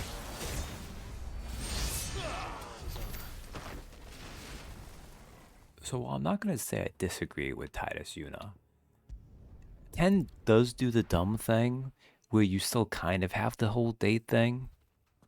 It's very stupid in that game. And it really should have gone harder on the Titus Yuna thing. But I guess they decided they could also do that because also Titus kind of dies. And only debatably comes back anyways. Which, I guess, spoilers, but who, like... If you're somehow watching this and you haven't seen TD's stream of it anyway, shame on you. Also, it's super old. It's like, what, 20 years or whatever? Like, that's one of the memes people like to do, whether it's like, Final Fantasy 20 years ago and you think it's like 4 or 6, but no, it's actually 10. You're an old guy.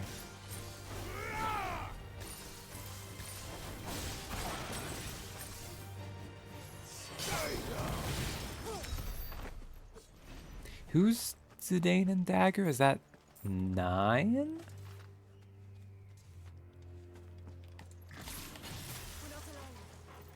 It is 9, okay.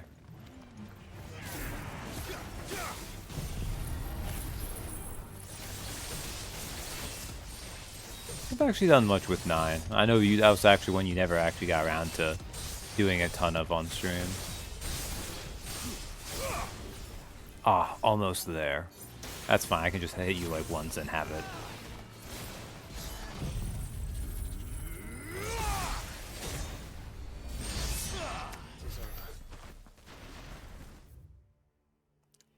But yeah, not yet. One day. Yeah. I mean, hell, one could argue that the fact that 8 through 10 kind of go harder on the can couple is partially because 7 kind of almost did, but then didn't.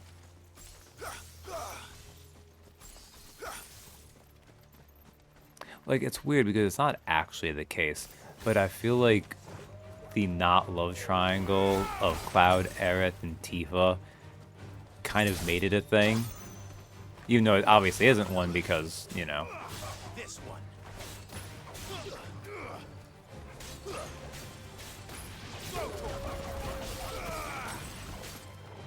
Also might have just been the fact too that like 7 is when they started to look like people. And they were like, oh, maybe people are going to be more interested in this now that they actually look human.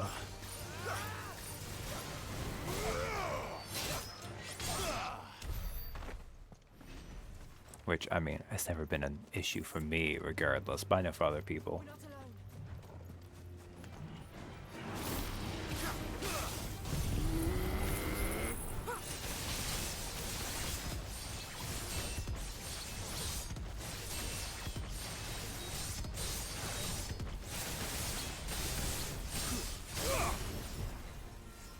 Oh, no one cares who the 5 leads. No, I'm just kidding. I'm kidding.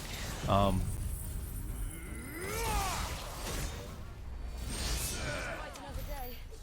I feel like while I'm kidding, I think the historical record almost isn't kidding. That's neither here nor there.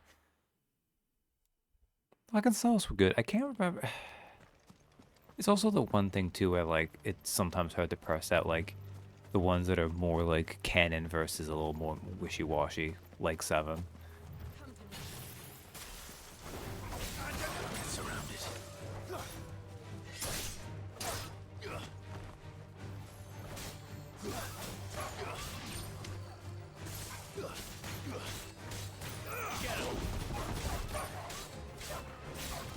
I don't actually remember if 12 did anything with that. And who cares about 13?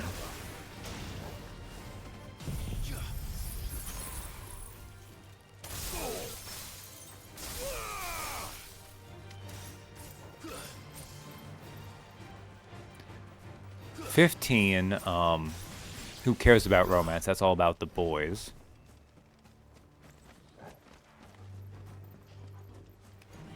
This might take a while.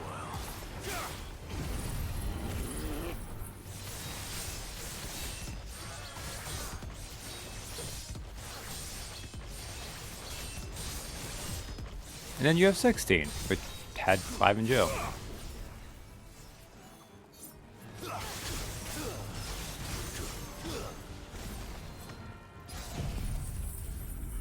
Ashes of Widow, that was mostly it romance-wise.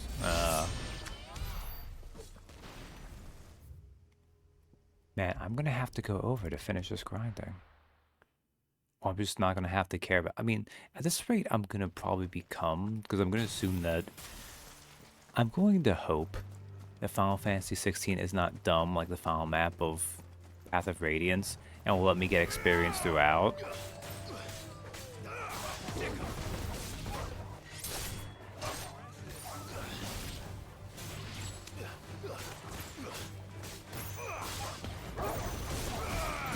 Oh god, Vaughn and Pinello. Yeah, really.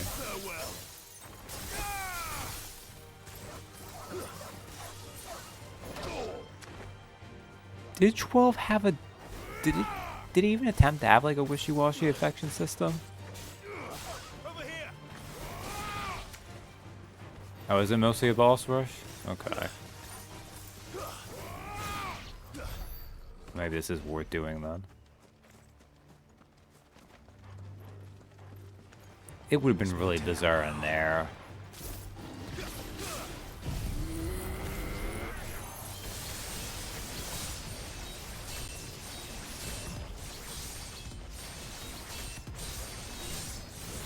Plus, like, 12 has other things going on with it too, so it makes it a little bit awkward.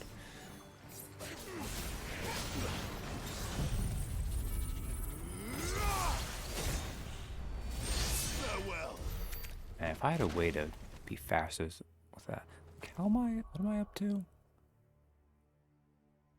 22. So I need to do this 11 more times, basically. Wow.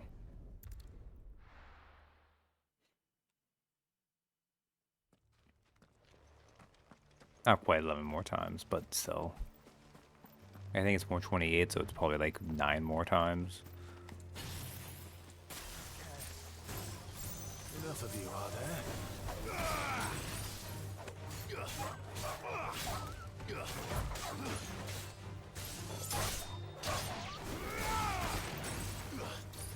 Yeah, and like part of that's the fact that like Vaughn has that thing where like he's not really main character, and they kind of make him that by making him point of view, but also not really because they don't make him that in the plot.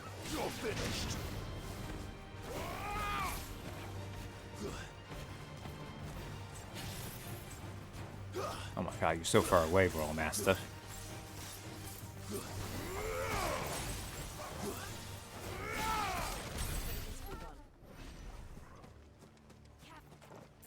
I think it...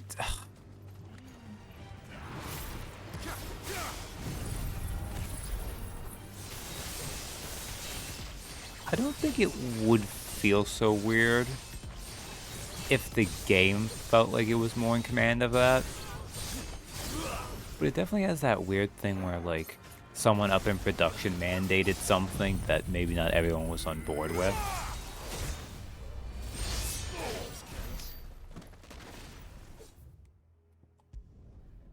Because nothing inherently doesn't make it not work, and, like, it is a long tradition in Final Fantasy to just have party members who have no actual reason to be there. Like, just this random goober showed up in 110 and we just kept them with us, so...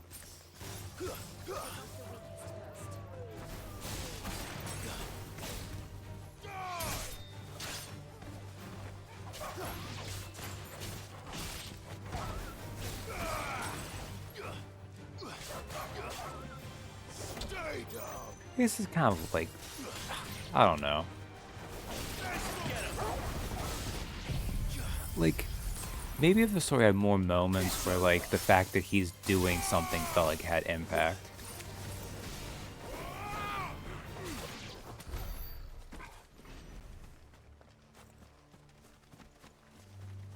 Because, like, sometimes, too, like, people are just in the right place. Well, it's not really I don't think there's really a good analog for Luke either. Which almost makes you wonder, saying it's basically Star Wars, like... Well, not inaccurate, also that simplification does lose something because there isn't, like...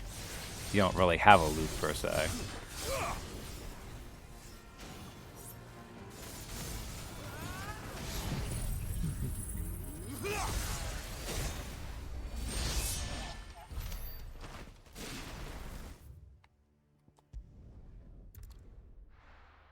But then again, when people say it's like Star Wars 2, what they also mean is more like the prequels, which obviously don't have a Luke either, technically. Well, okay, not true. Technically, Luke is in the prequels. As a playboy.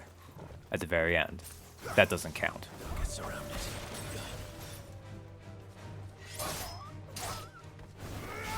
I've had to kill so many puppies. Ugh. Sorry, guys. Probably easier with, like, the Phoenix ability. I think that's further reaching.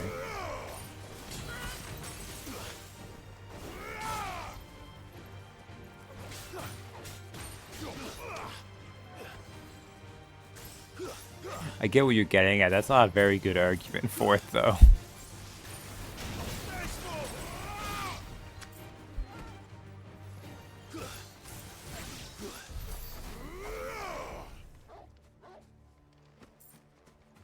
But yeah, there's enough of the basic similarities. It's a little bit more than other comparisons, because obviously Star Wars is very typically the hero's journey too, which so many games are. But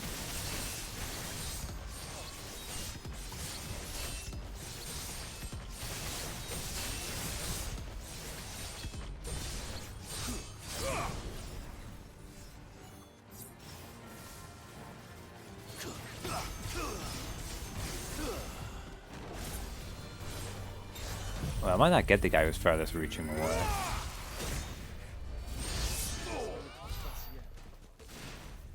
I do not understand how that didn't seem to screen clear.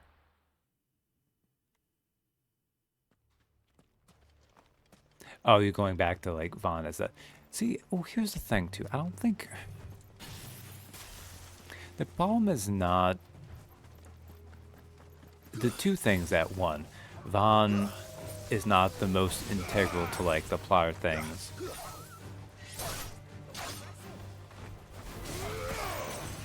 Like that man is a hot bunny. Like, oh yes. Look, a hot bunny lady will carry tons of things. But like you can have someone maybe not be important to the story, but still like have an obvious impact on it. Like those things are not mutually exclusive. It's just they didn't do a good job of actually making that work. Is more what I would say to it.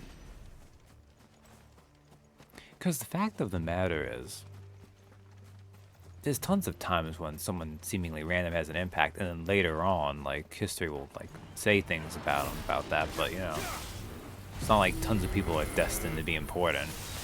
Just end up being in the right place at the right time.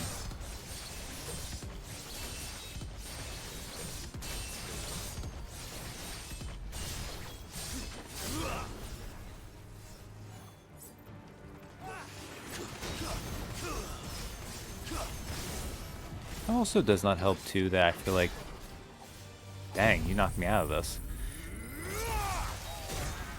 It felt like summoning me in, and I played Abyss afterwards. But it felt like to me sometimes with 12 that the way the rest of the cast would treat Vaughn in the story was kind of similar to how Luke gets treated in Abyss, but the whole point of the way Abyss is structured is they want you to really hate him so that when everyone comes around on him and the story actually lets him do things, it feels earned then, you know?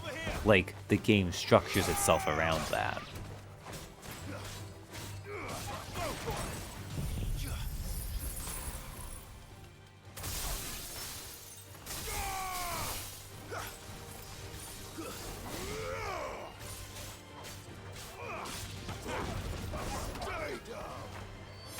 Although I guess also,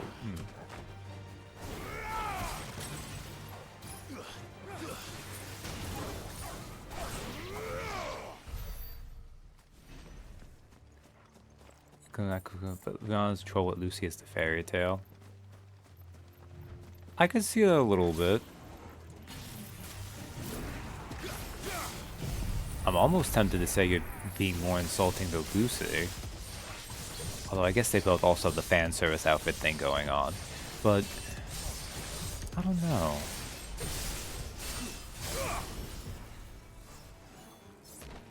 Like, it completely falls apart. But Lucy has, especially early on, several very good arguments to have like a plotline about her.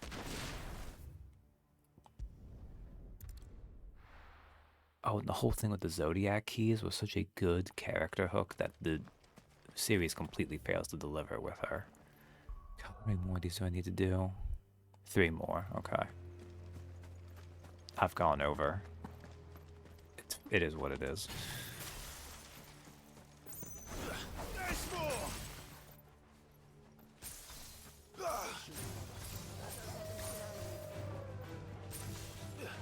I wish they would surround me so I could kill them faster.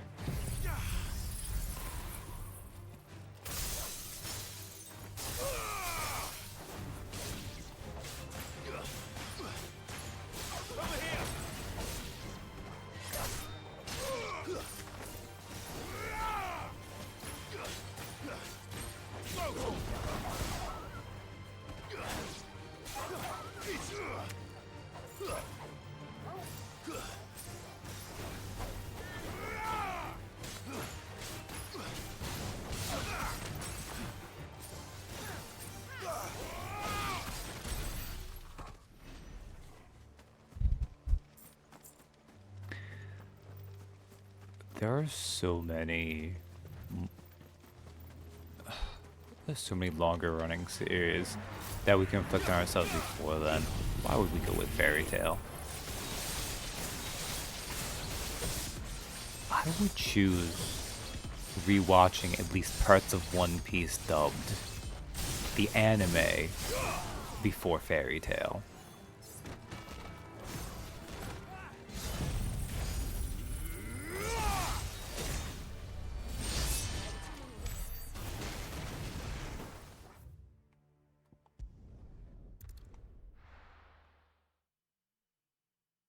Almost there.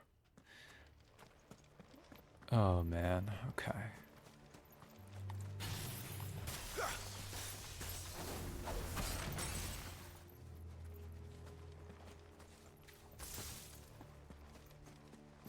Oh, I think that's definitely crazy talk. This might take a while. Well, maybe not.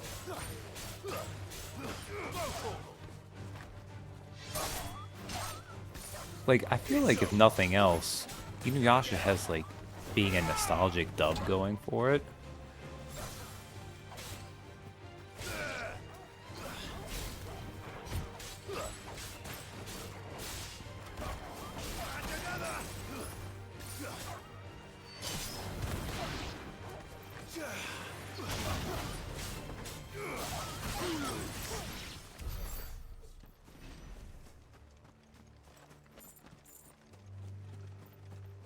I also feel like Inuyasha is shorter than Fairy Tail, but that might be me being incorrect.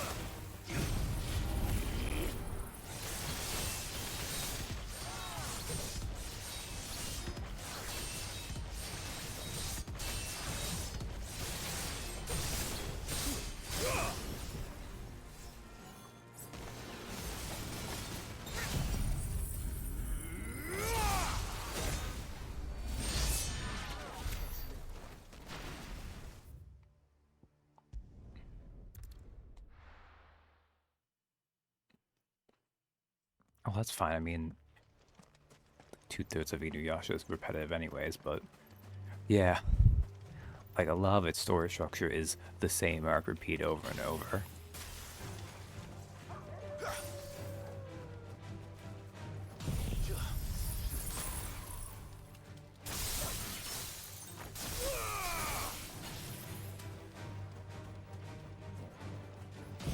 Apologies.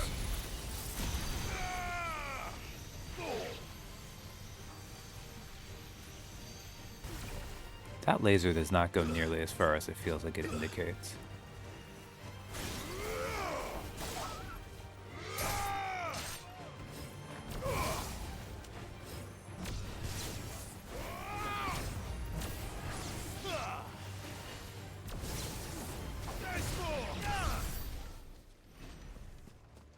Okay, last one, I think.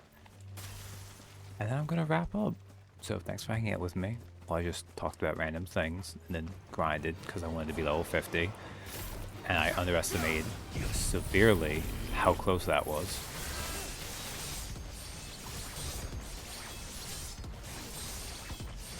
And yeah, tomorrow, if everything goes to plan, I will be finishing this game.